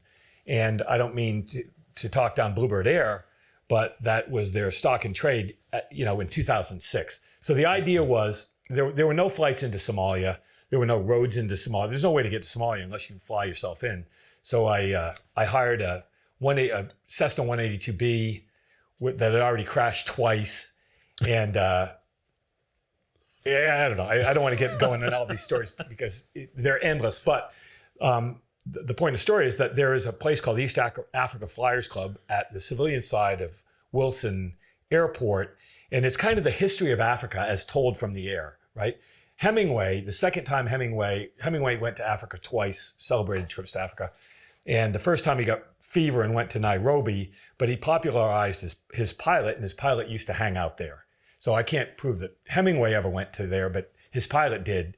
So I love that place. I mean, I never really wanted to join clubs, but I always liked the East Africa Flyers Club. And they had an old Spitfire engine in the bar, and drink Taskers and Sanka in the morning, and they had some rooms there. So that was kind of my hang. So then I hired this plane. I flew into Somalia, survived the flight, which was not saying I was touch and go. But I got stuck there, right? So the best laid plans of mice and men, I got stuck there, and I flew in. I had 10 grand when I flew in. There's no credit cards. There's no cash. There's no ATMs. There's nothing, right? It's just a pile of rubble. Imagine 10 years after Black Hawk Down, when it was even worse. Everybody's dead, and except for kids. So I go in. So the only way I can survive there is to hire a technical. So I hire a crew. So I've got a 20 millimeter DSHK belt fed in the back of a Toyota pickup truck. DSHK, I don't know if you've seen. Dushka, it's an aircraft gun, right? Yeah. It's the one you've seen in all the movies in the back of the pickup truck on a pedestal. Always used by the bad guys. Well, yeah, unless they're your bad guys, and they're not bad guys. So I had a Dushka, but Dushk in Russian means sweetheart. So they would call, like you call a 50 Ma Deuce, and they would call Dushk, they would call it sweetheart because Russian. So I had Dushka, had 2 PKMs, I think 2 or 3 PKMs, and the rest of the guys had a 74 or whatever. One guy had a 60, which which I have said was always troublesome because I have a pretty good idea where they got it. And so anyways, I had my crew, and but they cost me $500 a day, right? And I've only got 10 grand. So, and you've got to have a place to stay. So it eroded very quickly over time, because once I did what I was supposed to do, I was supposed to fly to Djibouti, but I was supposed to fly out on one of the King Airs, but I couldn't because another intelligence agency was hiring them. They would rent them out, at that time, would rent them out in 8-hour shifts. So they'd run COT for the first 8-hour shifts, and you want to keep a plane going because that's how you make money, right? Mm-hmm. So I couldn't get out. So my day would be wake up in the morning. Oh, and my guy, I got to tell you this guy, my guy Farah, he had grown up, not grown up, he'd come up in the military with Aidid. He was Aidid's buddy. And he had gone to Libya and been trained by Gaddafi's intelligence services, Mukhabarat, in the 80s. And he was my business partner in this thing. And I'm not going to get prosecuted for something that's 20 years ago, but 15 years ago, but it was legal. It was incredibly sketchy. But when you do things in a certain way, laws are laws, but I won't go into it. Anyway, this guy was incredibly sketchy. But here's how weird that system is. So there's a place called the Westlands, which is a safe place in Nairobi for like rank and file tourists. It was at the time before the mall shooting, which was not safe. But anyways, I was there and I saw a guy that I had been on HRT with who had left the FBI, and he'd gone to work for Triple Canopy or Blackwater or one of the groups. And he was a country commander in Iraq, I think, and he had a house in Nairobi. So I'm sitting there having coffee, getting ready to go into Somalia. I was buying a pack of my medical kit was usually a bunch of tampons and some duct tape because it's lightweight and you tuck them in and tape them down. And I mean, that's your only hope, right? Yeah. What else are you going to do? And so we were sitting there getting ready to go, and with this one of Gaddafi's old spies, who was my direct introduction to Aidid. And these guys come up, and I hear somebody yelling my name, Whitcomb, and it's this guy that I'd been on HRT with. It's a small world sort of thing. But anyways, I went in, I got stuck, and without belaboring the story, I couldn't get out, and I was running out of money. So I had heard the transitional government was failing very, very quickly because they didn't have an army, and the army was coming to get them out of Moog. So they said, you got to go. Long story short, I went from Baidoa to Mogadishu on the rumor that there was a private charter flight that I might be able to get on. And if I got on to that flight, I'd be okay. If I didn't, I'd be swimming to fucking Australia. So I get down there, and they would have all these checkpoints, like going over roads in some of these countries. You come over the hill, there'd be a howitzer hole 40 feet wide blowing up the road. You go around, you come over the hill. There's a dead cow with a 12-year-old with an AK high on cot screaming at you for 30 cents for a toll. And I'm in the back of this Toyota Corolla, and my technical couldn't keep up with me. So the car would go, the Toyota would go ahead because we're trying to make a plane that might or might not be there. It's my only hope. It's my only way I'm going to live.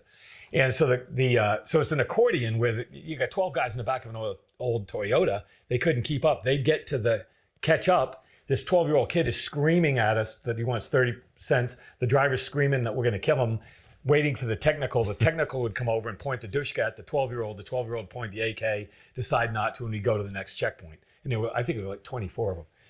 Long story short, finally get to Moog, and the airport is closed. The regular ID or whatever the international airport was. So there's another airport, the second best airport in Mogadishu is called K50, which I got a lot of tattoos, but that's a prominent one. K50 is an old Russian airstrip. And we found out that's where the plane might be. So we finally get out there, and I can see this plane. It's like the old DB Cooper plane with the stairs coming out the back. Mm-hmm. So they called it an airport, but it was a bombed out Russian military facility from the 70s or something like that. So it's basically just a dirt road with a bunch of tents. And so long story short, we had left the technical behind. They just turned around and went back. I got a guy I could see the plane. They said I could get on the plane. I said, how much? They said, how much you got? I had $600 left. They searched me. They took my duct tape and they took the $600, and I just standing there surrounded by guys with fake Ray-Bans and machine guns. Still got your tampons? I used the tampons because that's an interesting story.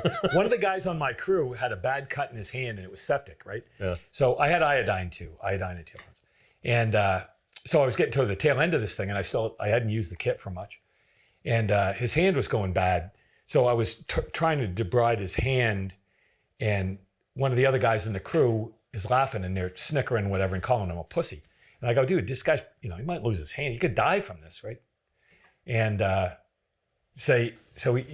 they point to their buddy, and he pulls up his pant leg, and all he has on is a boot with no laces, and the tibia and the fibula exposed, just bones. And he had it looked like kind of like an old brittle rubber band of flesh just below his knee. And that motherfucker was walking around, he's probably 16 years old or something like that, walking around on 2 bones. That's nuts. And I look at this, that's what I said. I go, what? And they said that he said that they tried to cut his leg off. I think it was a grenade. But anyways, they tried to take his leg off, and he said, this leg and me, we're leaving this earth together. That's what he said. So I don't know how long he lived, but he was walking around on 2 bones. That's nuts. And then I understood why the problem with his hand. But anyway, so I got there. So they took all my money. I see this plane. It's hot. Everybody's calling around trying to figure out who this lunatic guy is at the airport, me. And this guy comes out and he goes, we can get you on the plane. We need your passport. And I said to myself, I got no tactical. I got no money. I'm at the second best airport in Mogadishu, Somalia. Who gives a shit? I gave him a passport. So eventually, obviously, I got on the plane and through a long other series of stories. But that is the intersection. That is the intersection between the intelligence community and money. That's what it looks like in personal terms. So that is a different story than you hear with guys doing embassy duty and doing ground branch and stuff.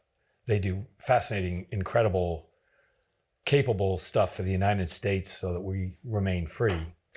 But there's another thing too. And somehow I ended up in the other thing. So anyways, I did that, Africa, South America. Then I got back. Then I just said, fuck it. And I moved to Asia, to a country called East Timor. And I went down there, I think probably thinking I was never coming back. And because, there are other things. You do this stuff long enough, my head was tweaked. And there's a lot of other story that we can come back to. But anyway, that's when I said, I need a war I can manage. There was a war in Timor. So I went down there with a suitcase, and I ended up staying there almost 7 years. Well, part of that time was in Bali, but that was wild. I mean, of all the stuff I've done, Timor was by far and away the wildest.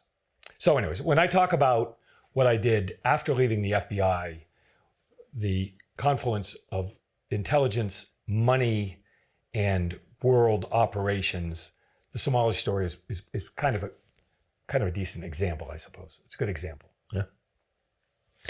In Timor, so you had a security company there, right? So I went to Timor, a Five Eyes associate, let's say a Five Eyes associate, who was for them the combination of money and covert surreptitious activity. I don't know what terminology you want to use. He and I were very close friends, and he says, I've got an idea. Timor at that time, Somalia had been, when I went to Somalia, we stood up the transitional federal government, a ceremony. That's where I met Aidid.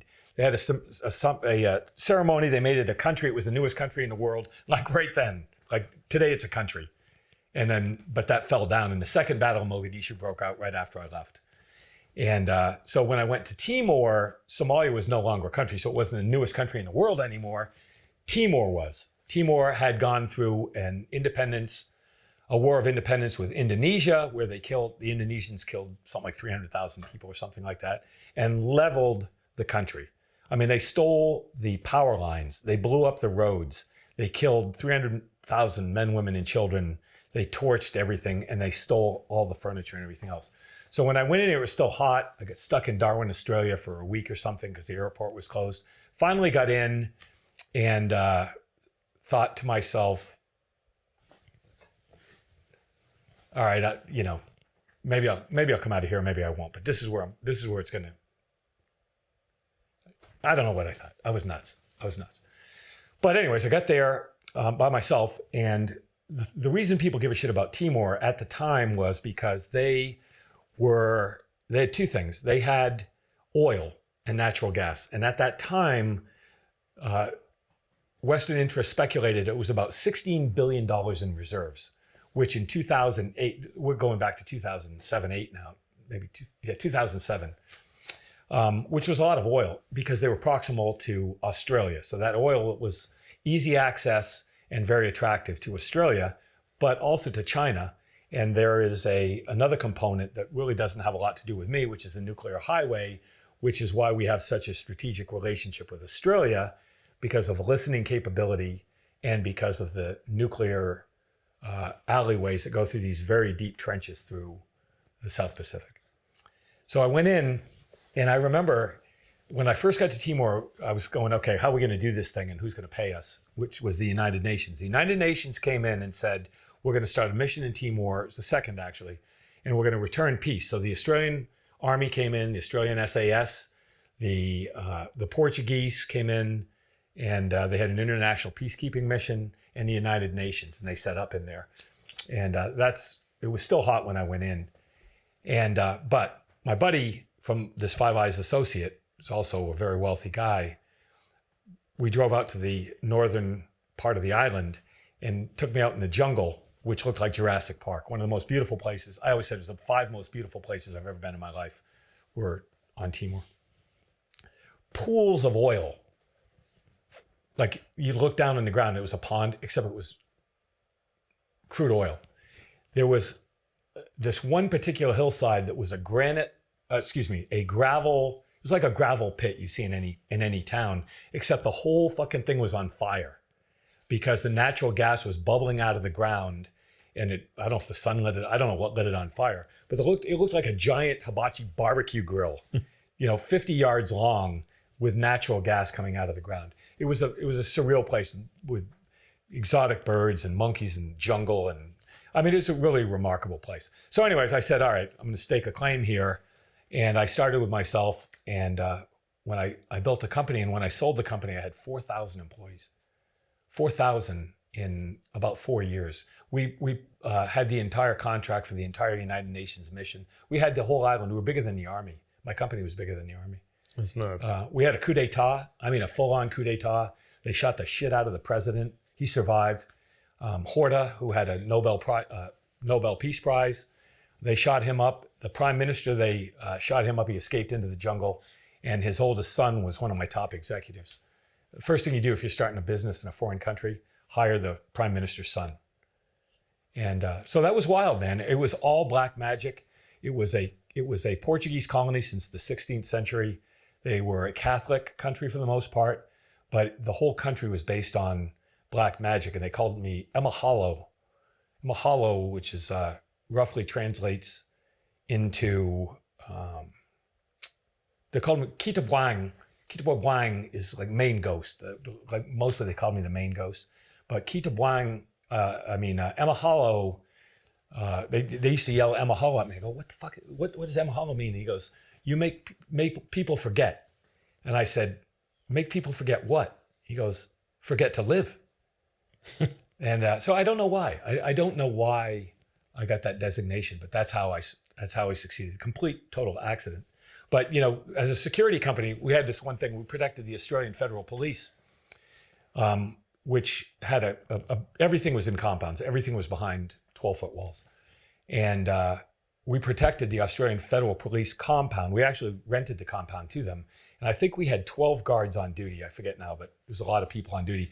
And the colonel of the Australian Federal Police called me on a Sunday afternoon. I was watching a MotoGP race, asked me to come down. And he was a really cool guy. This guy's, he had been the reigning champion of Australian strongmen. He was the strongman of Australia, the champion, whatever. He's also colonel in the Australian Federal Police. And I went out there and I said, what's going on, Colonel? And he said, well, we got a problem. We got all these guys in here. I don't know what's going on. So I went over and talked to the guy that was on duty, and he goes, boss, thank God you're here. He says, we got a problem. We got a ghost in the well. I had to call for backup. I said, a ghost in the well? They had a dug well. And somebody on duty in uniform had gone over and they'd seen a ghost in the well, and it was a crisis.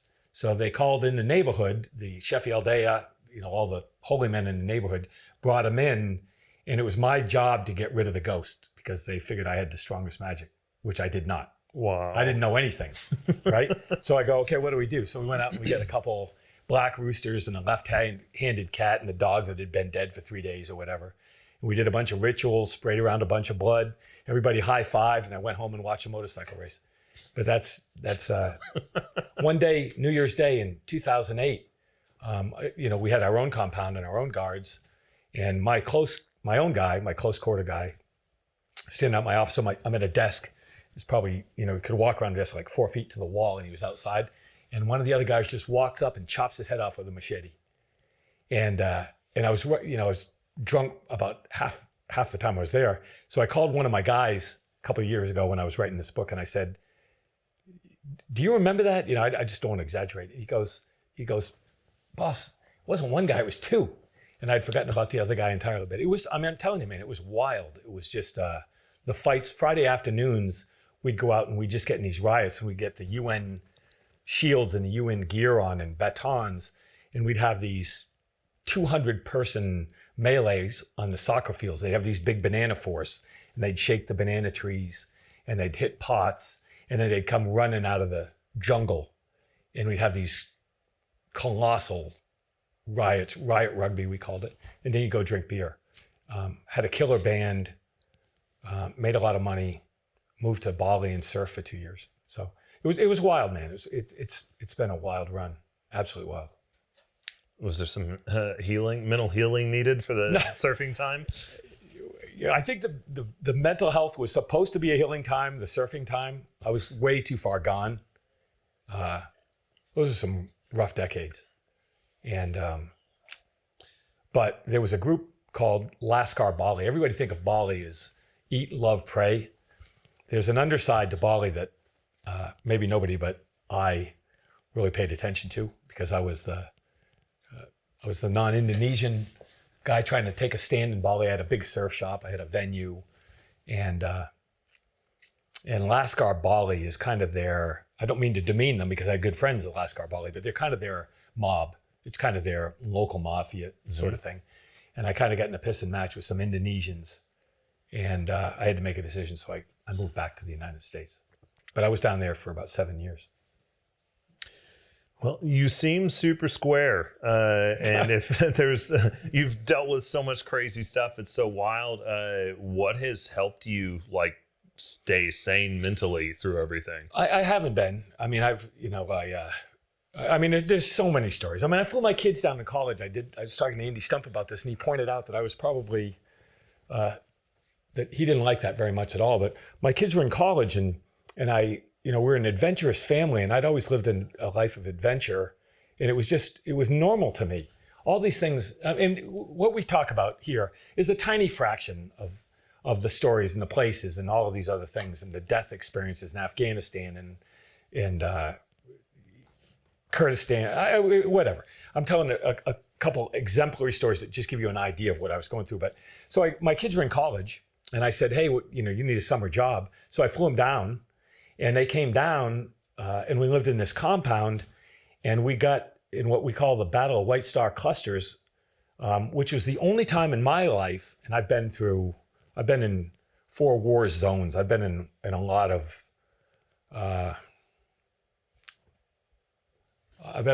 very, very out there experiences in terms of violence. So they came down. So I brought them in, and it was relatively new. So it was in this 12 compound with 12-foot walls, literally had a moat with a bridge across the moat, big steel gates.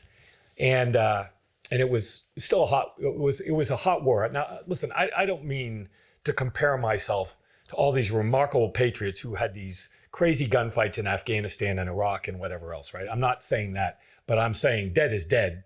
A gun's a gun, a machete's a machete.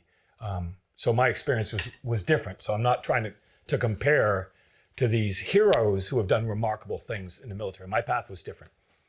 But in this compound with my two kids, not kids, they were 18 and 19, I think, which is what most people are when they join the military anyways.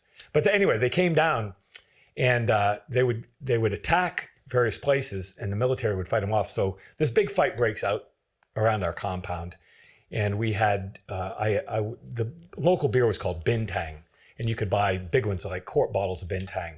So we would pour gasoline and Downy snow in them to make napalm. And, like a version, it would stick to you. It would light on fire and stick to you. And so that we could throw it over the walls because they would try to come over the walls. So the Australian military's outside. And I mean, it's getting some. It's like 2 a.m. and it's going hard. And with my kids who came down from college. And it's the only time in my life where I saw, I don't know what you call it, but white star clusters, like white phosphorus illumination flares shooting out of grenade launchers. And I look up, my kids go, Dad, what's that? And I look up and these flares are coming down in our compound. And I think they're going to light the house on fire, but there was no power. So there was no pump. So there was no water.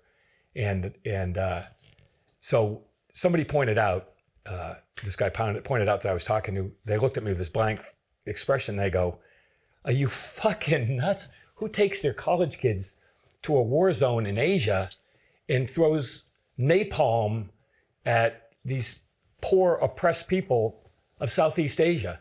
And I say, okay, I kind of get your perspective now, but it made sense at the time. My life is, the answer is I don't know. I'm not sure how much I even remember. I remember obviously all of it, and I have photographs. And so I wrote this book for Random House. It's big mainstream publisher. Hopefully, it's going to be a big book. And I tried to sell the book with an agent. And you go in, and I told him these stories, and the guy goes, "Well, it's fascinating, but we don't believe a fucking word you're saying." And I said, "Oh, okay, I get you." So I had to show passport entries, photographs, plane tickets, contracts. I had to show this huge batch of information for the stories that I've told you, for example, the things that I put in the book, and for the other things, the stories that I could tell. But what I can't say is that I blocked it out of my mind for most of my life. I mean, if I was doing something now, I wouldn't think about what I did before.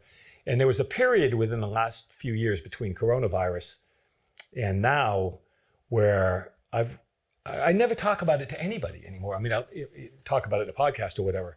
I've just completely blocked it out of my life. Right now I play guitar with bands. I like live music and enjoy my family. I don't know how it goes away. Somehow, if we bury it, if we compartmented it, but I've been very, very fortunate that many people I know have not done very well with substance abuse or suicide or got somebody else to kill them or they're still trying to stay in it. But I got out about 3 years ago, just before the war. I was in Ukraine with a group called White Wolf, which was an interesting, you talk about some bad dudes. White Wolf? They were called White Wolf.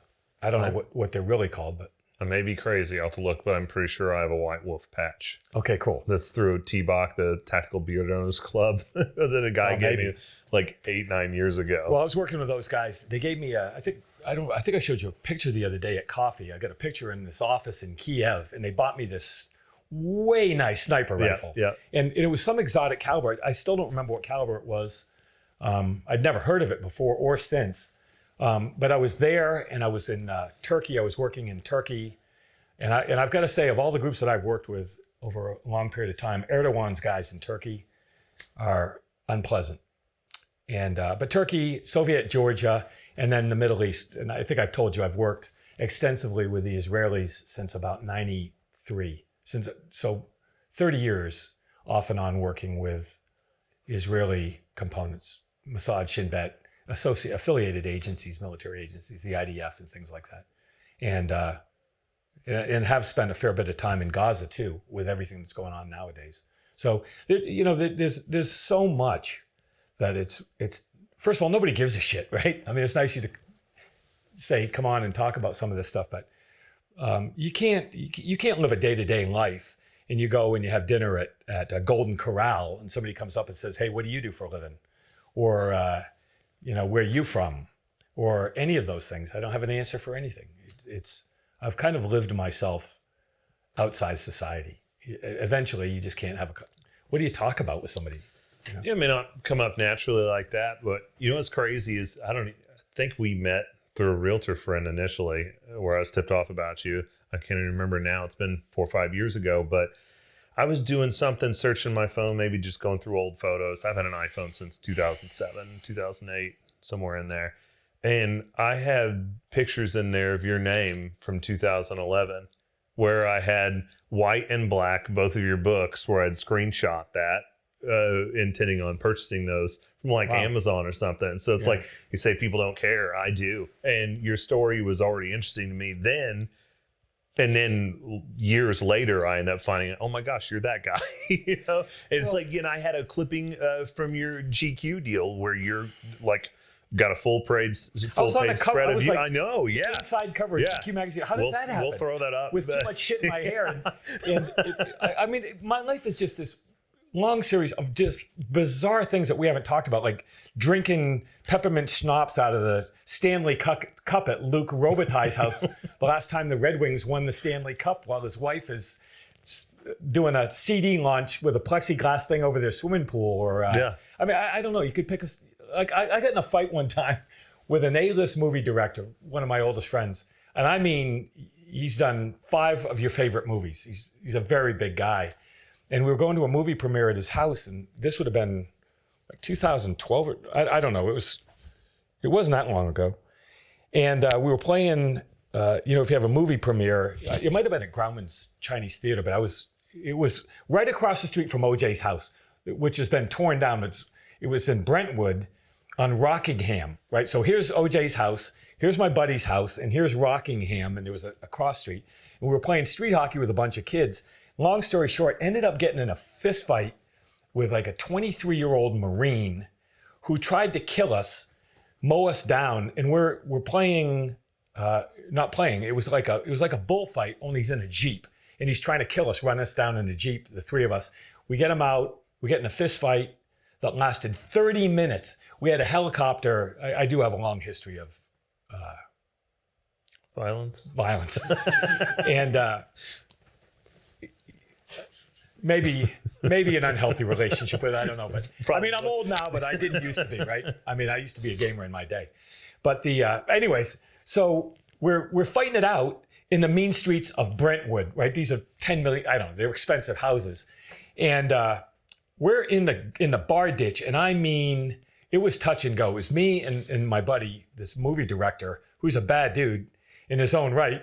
He's a movie director, but so we're fighting this guy. We get a helicopter hovering. We get an LAPD helicopter hovering over us, and people screaming. We fought this guy for 30 minutes, and during the middle of the fight, he'd pass out. My buddy would choke him out, and blood everywhere, and he's puking. And it was a bad fight, right? I've been in a million of them, and it was a bad one. So the point in the story is, I hear somebody say Pete, and I look up, and it's Bob Iger, the president of Disney. And Bob Iger had been out looking for a house on a Saturday afternoon, 5 o'clock on a beautiful summer Sunday afternoon.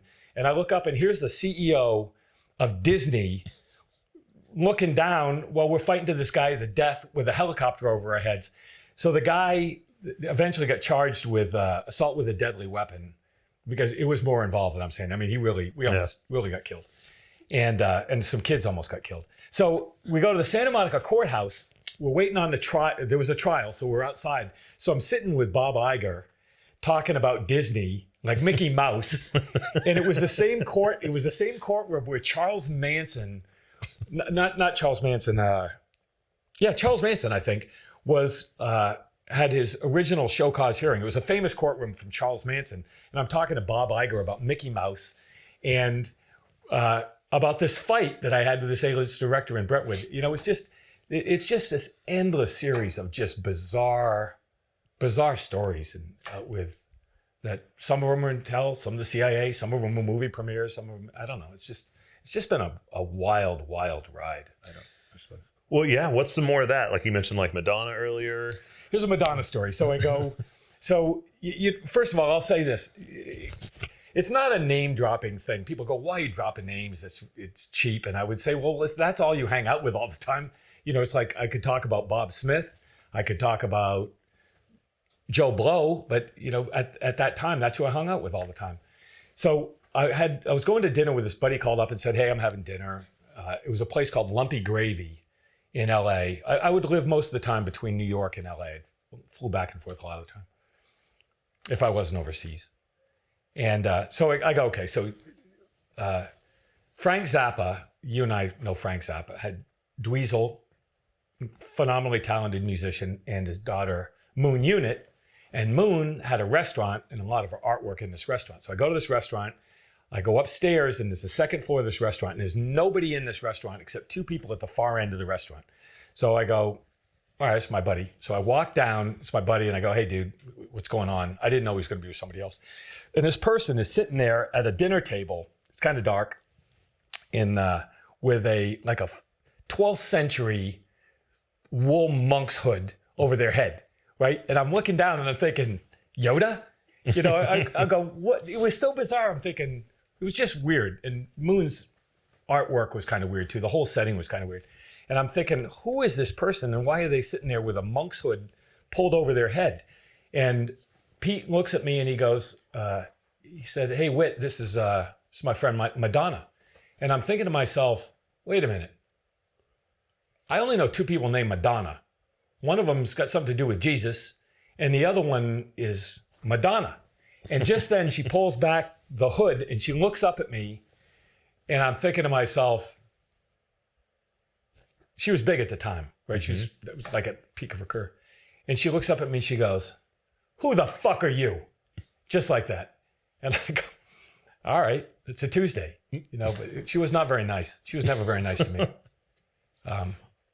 Anyways, yeah, they're just bizarre. I mean, ask me, you come up with any subject, I probably got some bizarre story about it. But anyways, trying to tell these stories, trying to live with these stories, what's the point? I mean, it doesn't do me any good to look at old photographs and think about these times.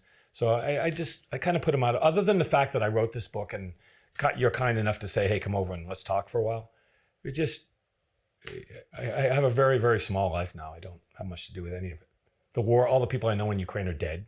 I don't want to deal with Turkey anymore because I escaped alive out of that place. Africa, I've got great stories about Africa outside of Somalia. But anyways, I don't know. It's been a hell of a run, I'll say that. You mentioned playing in the Waco band. What was that like? So Waco's its own thing, obviously, but I always had a drawback, a very human. You cannot go through, let me rephrase that. I did not go through the Waco experience that most people think they know after all these years, 30 years afterwards. I personally could not go through all that and not go back and revisit it for my own benefit. Yeah, that makes sense. And one of those things I did is I sold a TV show to HBO called Police and Thieves, where the point of the show was that I was going to take the viewer places I had been, trying to sort out the difference between police and thieves, good and bad. What is evil? What is good? Who's, whatever. And one of those places was Colombia. So I went back to Bogota to revisit some of those aspects of things. So before we did that, we said, well, let's start this thing at Waco, because Waco was a field. It was a cow field. It became the deaths of federal agents and 80-something human beings, women, children, and men, and went back to being a cow field. And you look at it in my life, I go, how does a street in Brentwood turn into a death fight? How does a field in Waco, Texas become Waco, Texas? How does a war become a war, and where does it go? What is that thing? So the idea was the show was about me going to those places around the world and talking to those people. So that particular time was the third time I went back to Waco, I think. And I just went up and I knocked on the door and I talked to the pastor, who was a very nice guy. And he said to me, look, I know you've been through, you've probably, as a human being, me, have probably been through a lot because of what happened here. And he said, but I've got to tell you that I've known David Koresh since way, way before this happened. He was a competitor. He was not a competitor, he was a rival. He's a rival. And he said, David Koresh told me with his own words, this was going to happen. He said, David Koresh told me that I could only fulfill my prophecy, my place on earth, if this happened. And for him, it had to happen. And he said, no matter how you feel about it personally, I'm telling you, you were just the person that had to be here when it happened. And I thought that was an interesting perspective because I met a lot of the people, I met a lot of Branch Davidians. Current in Montana, I have a place in Montana, and a lot of them moved to Big Timber, Montana too. There's a big place up there too. So I've met and talked to many of them in Waco and in other parts of the country. And I met and talked to people who had been in the fire the day the whole thing went down or had been there during the siege. And we had very human conversations, and we talked about life and good and bad and evil and what happened and how we would ever explain these things. And then after spending time there, he asked me to spend the night. He said, stay and have dinner and spend the night. And I couldn't because we had to go. But I said, but I do want to play with the band. So David Koresh famously had a stage with some Marshall stacks and pointy guitars. And I said, okay. So some of the other members came in. There's now a small church where the compound used to stand. And we fired up the amps and the guitars, and I played with the band. I played with the Branch Davidian band. And I don't know what to make of that, but yeah, that was one of the odd gigs that I've played in my life. Did that give any sense of closure or anything? I know it's not going to be full closure, but I don't know that I'll ever have any closure on anything. You know, I have so many open-ended wounds in my life. The people that I've come across at various states of not being all together, the things that I've done, things that I thought I was supposed to do, the things that I did because I thought they were the right thing to do, the things that maybe I did for other reasons. And I don't know if I get another 5 minutes and get hit by a bus, or if I get another 10, 15 years, I don't really have any way of putting it all together. The only thing that I've ever come up that has helped me is I've always thought, and this is not about religion, I'm a spiritual guy, a very strong foundation in God, a God that I believe in. And but I've never been able to make sense of my life except to say that I've always felt that I was born whole into a life fully formed, meaning I was born what you see here now. I'm 65 years of age. And I was born into I was born fully formed. I was born into a life fully formed. I've always felt that whatever I've wanted to do in life is pointless because it was going to happen. There's no way to explain my life. This little kid grew up as, in this tiny little hamlet in northern New Hampshire with the life that I've led. And so I don't question it. I don't try to make sense of it. I don't think that I have advice for anybody on anything. I just think that I've somehow fallen into an absolutely astonishing series of circumstances that I survived, that I somehow survived. And the good news for me is I like to write, and I have written them down. We can talk, in generalities here, but I've put them in about 400 pages that make sense to a big publisher. So I don't. The answer is I don't know. I don't have a clue. No idea. But I feel great.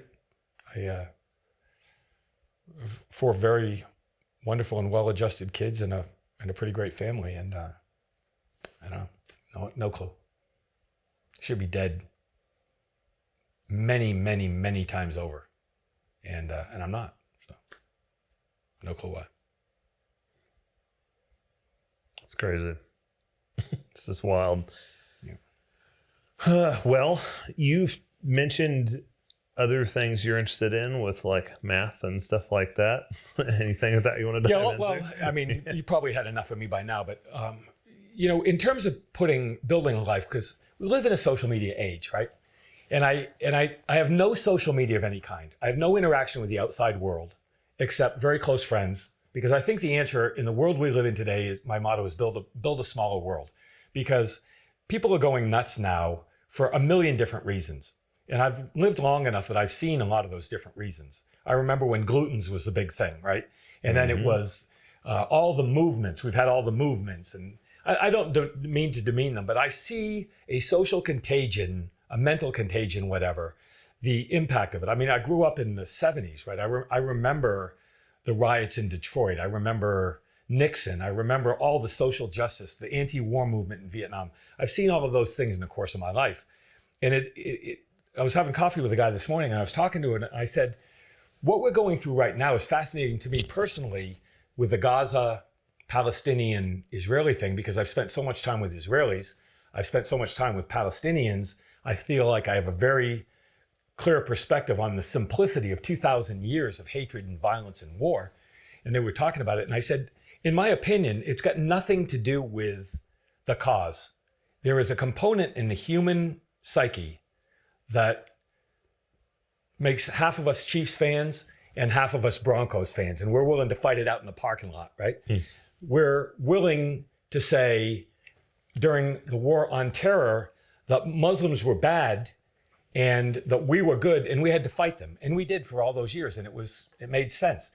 There was a time when Nazis tried to kill Jews in the Holocaust, and we tried as a world, as human beings, as a population of the world, we tried to support a homeland in Israel, right?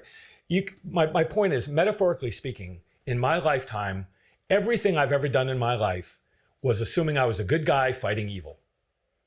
And it doesn't matter if you're at a WWE event and you pick a character and go. There is a human aspect of people that makes them rage. I was in a parking lot at a grocery store at what is it, Harder House or whatever, the grocery store down the street the other day.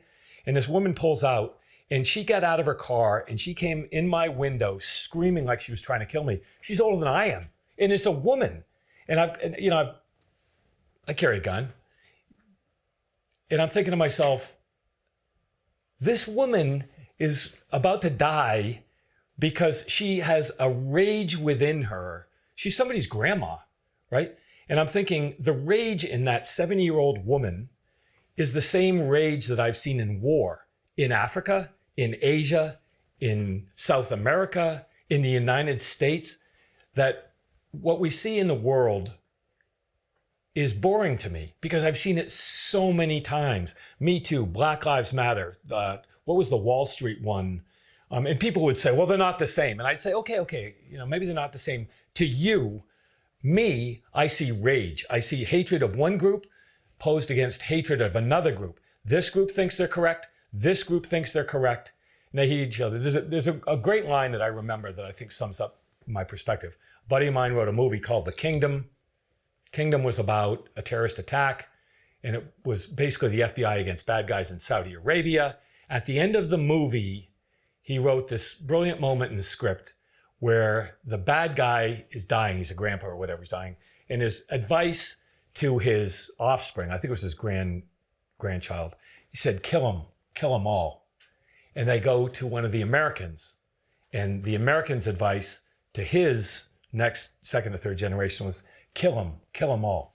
If you go back to the history of mankind, if you believe in the Judeo-Christian narrative, if you go back to the Garden of Eden with 4 human beings, and they were all related, one of them was a murderer and one of them was a victim, and the other one was some version of an adulterer, I suppose.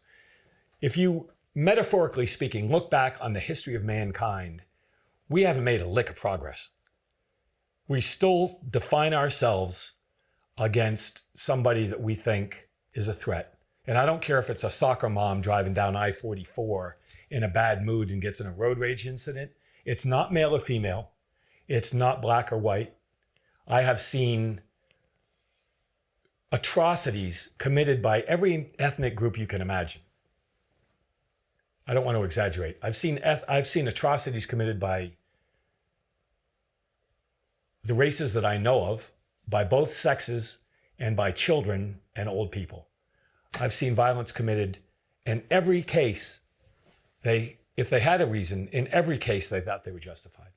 So, I look back on my life and I say, I've lived a life of extraordinary exposure to involvement in violence. I've had all the religious experiences. I've tucked prayers, notes of prayer into the second, the Wailing Wall at the Second Temple in Jerusalem. I've been to Jerusalem, 15 times. I've read the Book of Mormon. I grew up Catholic. I was born again in the Rappahannock River in Fredericksburg, Virginia. I've had all these. I grew up in a town in northern New Hampshire, Bethlehem, New Hampshire, which was the Hasidic Jewish retreat in the summertime. Most of the people I knew growing up were Hasidic Jews. The traditional attire and the sideburns, and I've had exposure to all of those things, and I've loved and known and respected people from all of those groups, Muslims and Jews and Christians of every sect. And I've seen Catholics go to war with Protestants in Ireland, which is where my family's from. So anyway, my story's here and there. It doesn't really matter. I've either been blessed or cursed with exposure to a lot of different aspects of this thing, and it's really kind of fun to talk to you about this stuff, because otherwise it dies with me. And that is why I think your story does matter, and I care about your story, and I appreciate you sharing it, and that's why we do this, for other people to hear it. And lastly, on that, for anyone interested in different career moves in the direction that you took, is there any advice you have for the next generation? What to do, what not to do? I've got a granddaughter, and so 2 generations down, and I have a couple perspectives that many people might agree with, but nobody is going to adopt. And one of them is that I lived in a magic time. I lived in New York when New York was a magic time to live there. I lived in London when London was a magic time to live there. I lived in LA when LA was a magic time. In Nairobi and in Bali before Bali became what it is now. All of these people, all of these things, I had a chance to live in those places, and they were magic. Not because, I'm the old guy talking about the old days. It's not because of that. It was because it was an analog experience. The first time I went to Morocco in 1979 or 1980, it was like going to a foreign country, right?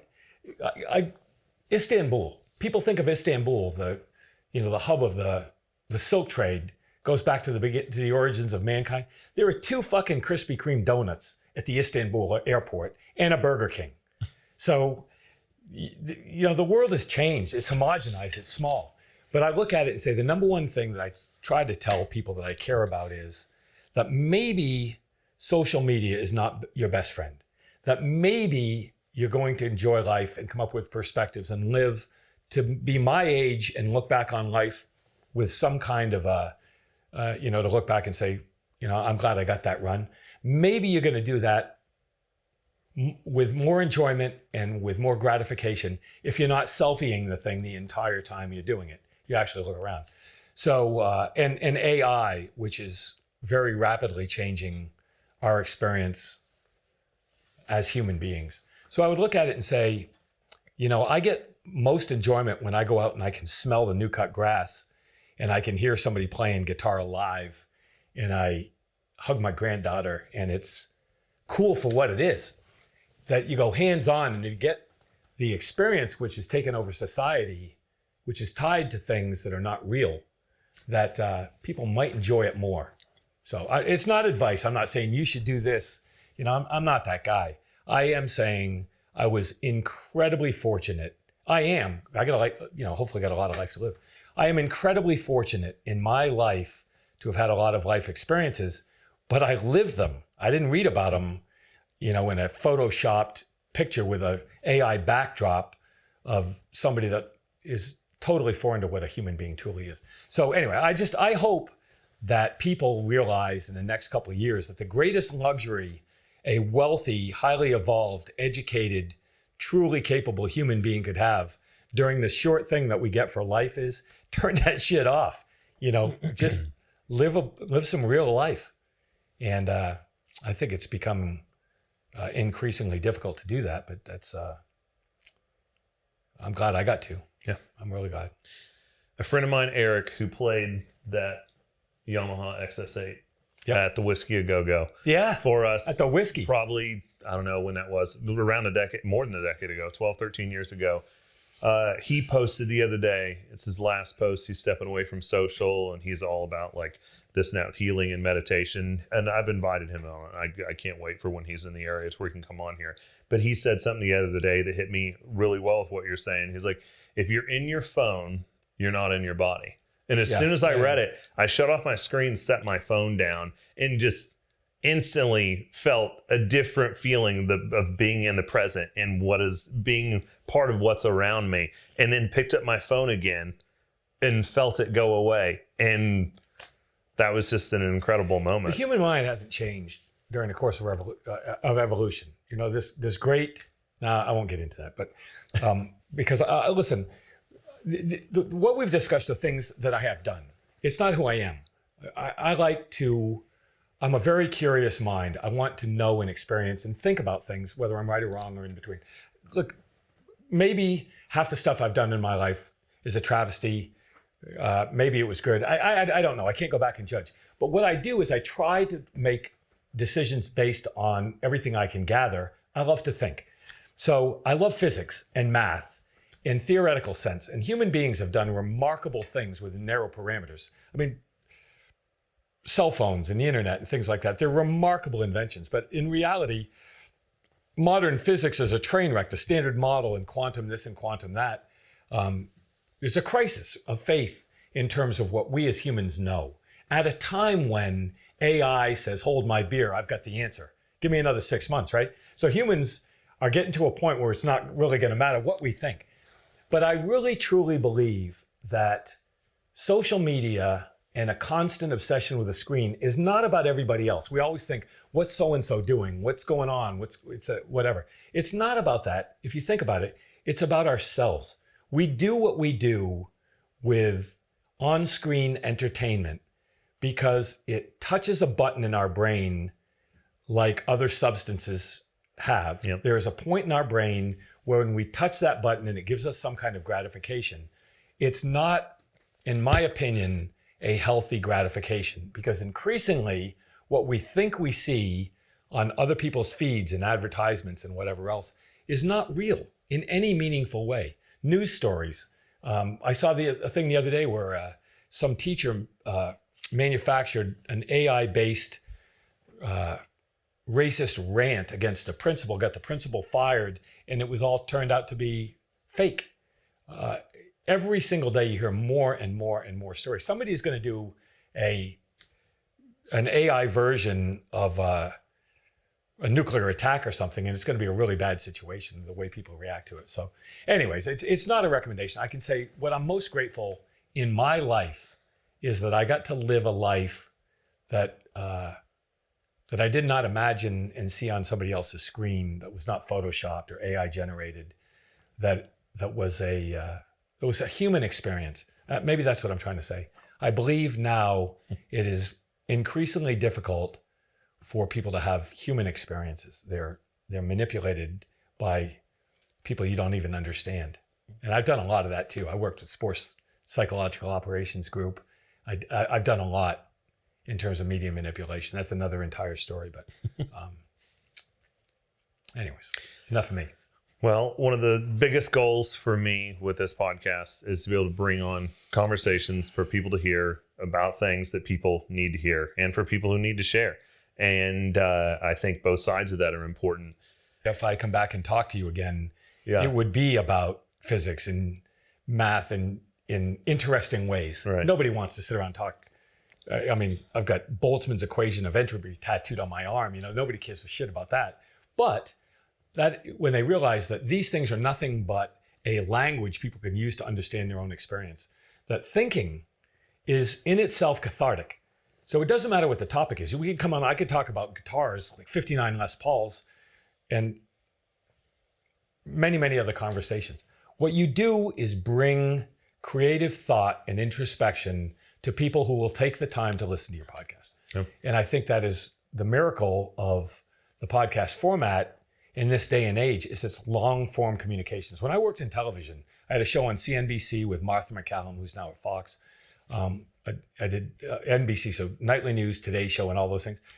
If you got a 45-second hit, that was a long time. 45 seconds. Now you can go on a podcast and you can talk about things at length, which I think is a miracle of what's come out of the coronavirus. I think if you do a call-in show and people could call and ask questions or rant or whatever, say anything they want, as long as it's honest. You know, if they hate what I say or another guest, at least you have that honest conversation. Yeah. You know, and that we'll be adding that here in the near future. Got more chairs coming and everything, and I'd love to have you as a part of that. But like on break, you mentioned you're an ENTP with the Myers-Briggs. I'm an ENTP. Yeah. We also have people out there who are massive introverts to where networking is a struggle for them.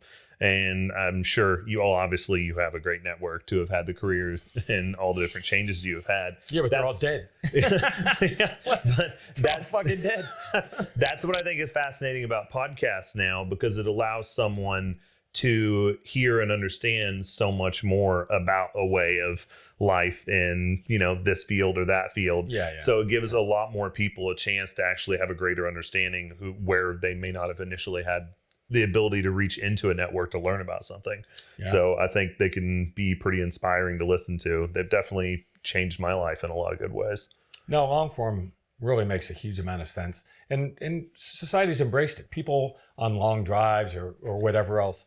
I think it's very easy to take a stand and react in a Twitter feed or something. When I don't even know what Twitter is, like 12 words or something. It's a small... That was 10 years ago. Yeah. Well, okay. Thank you. Well, I was never in it to begin with. Right. I've got to say, I should qualify that I'm not in any social media because I've outlived my due date, my past due date. It's that I lived in Asia when social media started. So by the time I returned to the United States in 2013, that ship had sailed, and I saw no reason to get involved in it. But I know it is the most popular thing on earth and nobody's going to put it away. I'm not even recommending that. All I'm suggesting is that life, the beauty of life, in my experience, is the human experience. It's sensory. Mm-hmm. It's just add it. You know, it's like you don't have to put away all. I mean, what is the thing now? Was it Facebook? Is that still a thing? Yeah. Okay, so Facebook. Do some Facebook, then go hug your kid, or go for a bike ride, or go to the range, or play guitar. Just think. Just sit down and think. I'm just suggesting it's a time in society, in the evolution of mankind, where things are happening faster than we can understand the consequences. Yeah. Things are happening now more quickly than even minds at the leading edge of that understand. Like Elon Musk, who continually comes out and says, this is going to get you. This is going to get you. And the same people say he's a smart dude, and he's saying this is going to get you, and they just ignore him. Well, let's keep playing with it. It's what? But let's keep playing with it. Yeah, because it's, you know what? I remember back the first time I went to Vegas, and I'm watching all the slot machines and the lights, and they would pump in oxygen, and then I was talking to people about it, that the human mind is very easy to predict. You're talking about Myers-Briggs and ENTP. I taught interrogation for a couple of years, and I would bet, maybe we do a show sometime, I would bet you a fair amount of money that a viewer could call in and say, tell me what I need to get you to do within 20 minutes and I can make you do it. Just with the power of suggestion. Yeah. Because human beings are predictable. And if you understand that, you can do remarkable things. It's 100% what that book is about. Oh, well, I've got a great story about that book too. I got about Judith Brown. Anyways, yes. Human beings are predictable. And the people who now call the shots, who are primarily private industry, because even, say it's the government hires private people to do it, right? It's all commerce, it's all money. And, but if you think as a consumer at any level that you're making decisions on your own anymore, you're out of your mind. Right. Because I used to do it to you. I was the guy. Like they say, they do this and whatever. I was they. That's something we haven't talked about. But we live in a fascinating time of new paradigms. Paradigm change is difficult. It has over time it's been a process. It happens so quickly now. I'm not sure anyone really understands how it's playing out. I don't. Well, I'd say we found a good starter for next time you're on. Is the Next time we being talk they. physics and guitars. And they. When you were they. Okay, that's a big thing. People say they did this. Yeah. I know they. And it's not what you think. So we'll save it for next time. Again, cool. Thank you so much for coming on. Sorry to take so much time. No. I appreciate you sharing. So. All right, brother. Thanks, man. Yep. Yep.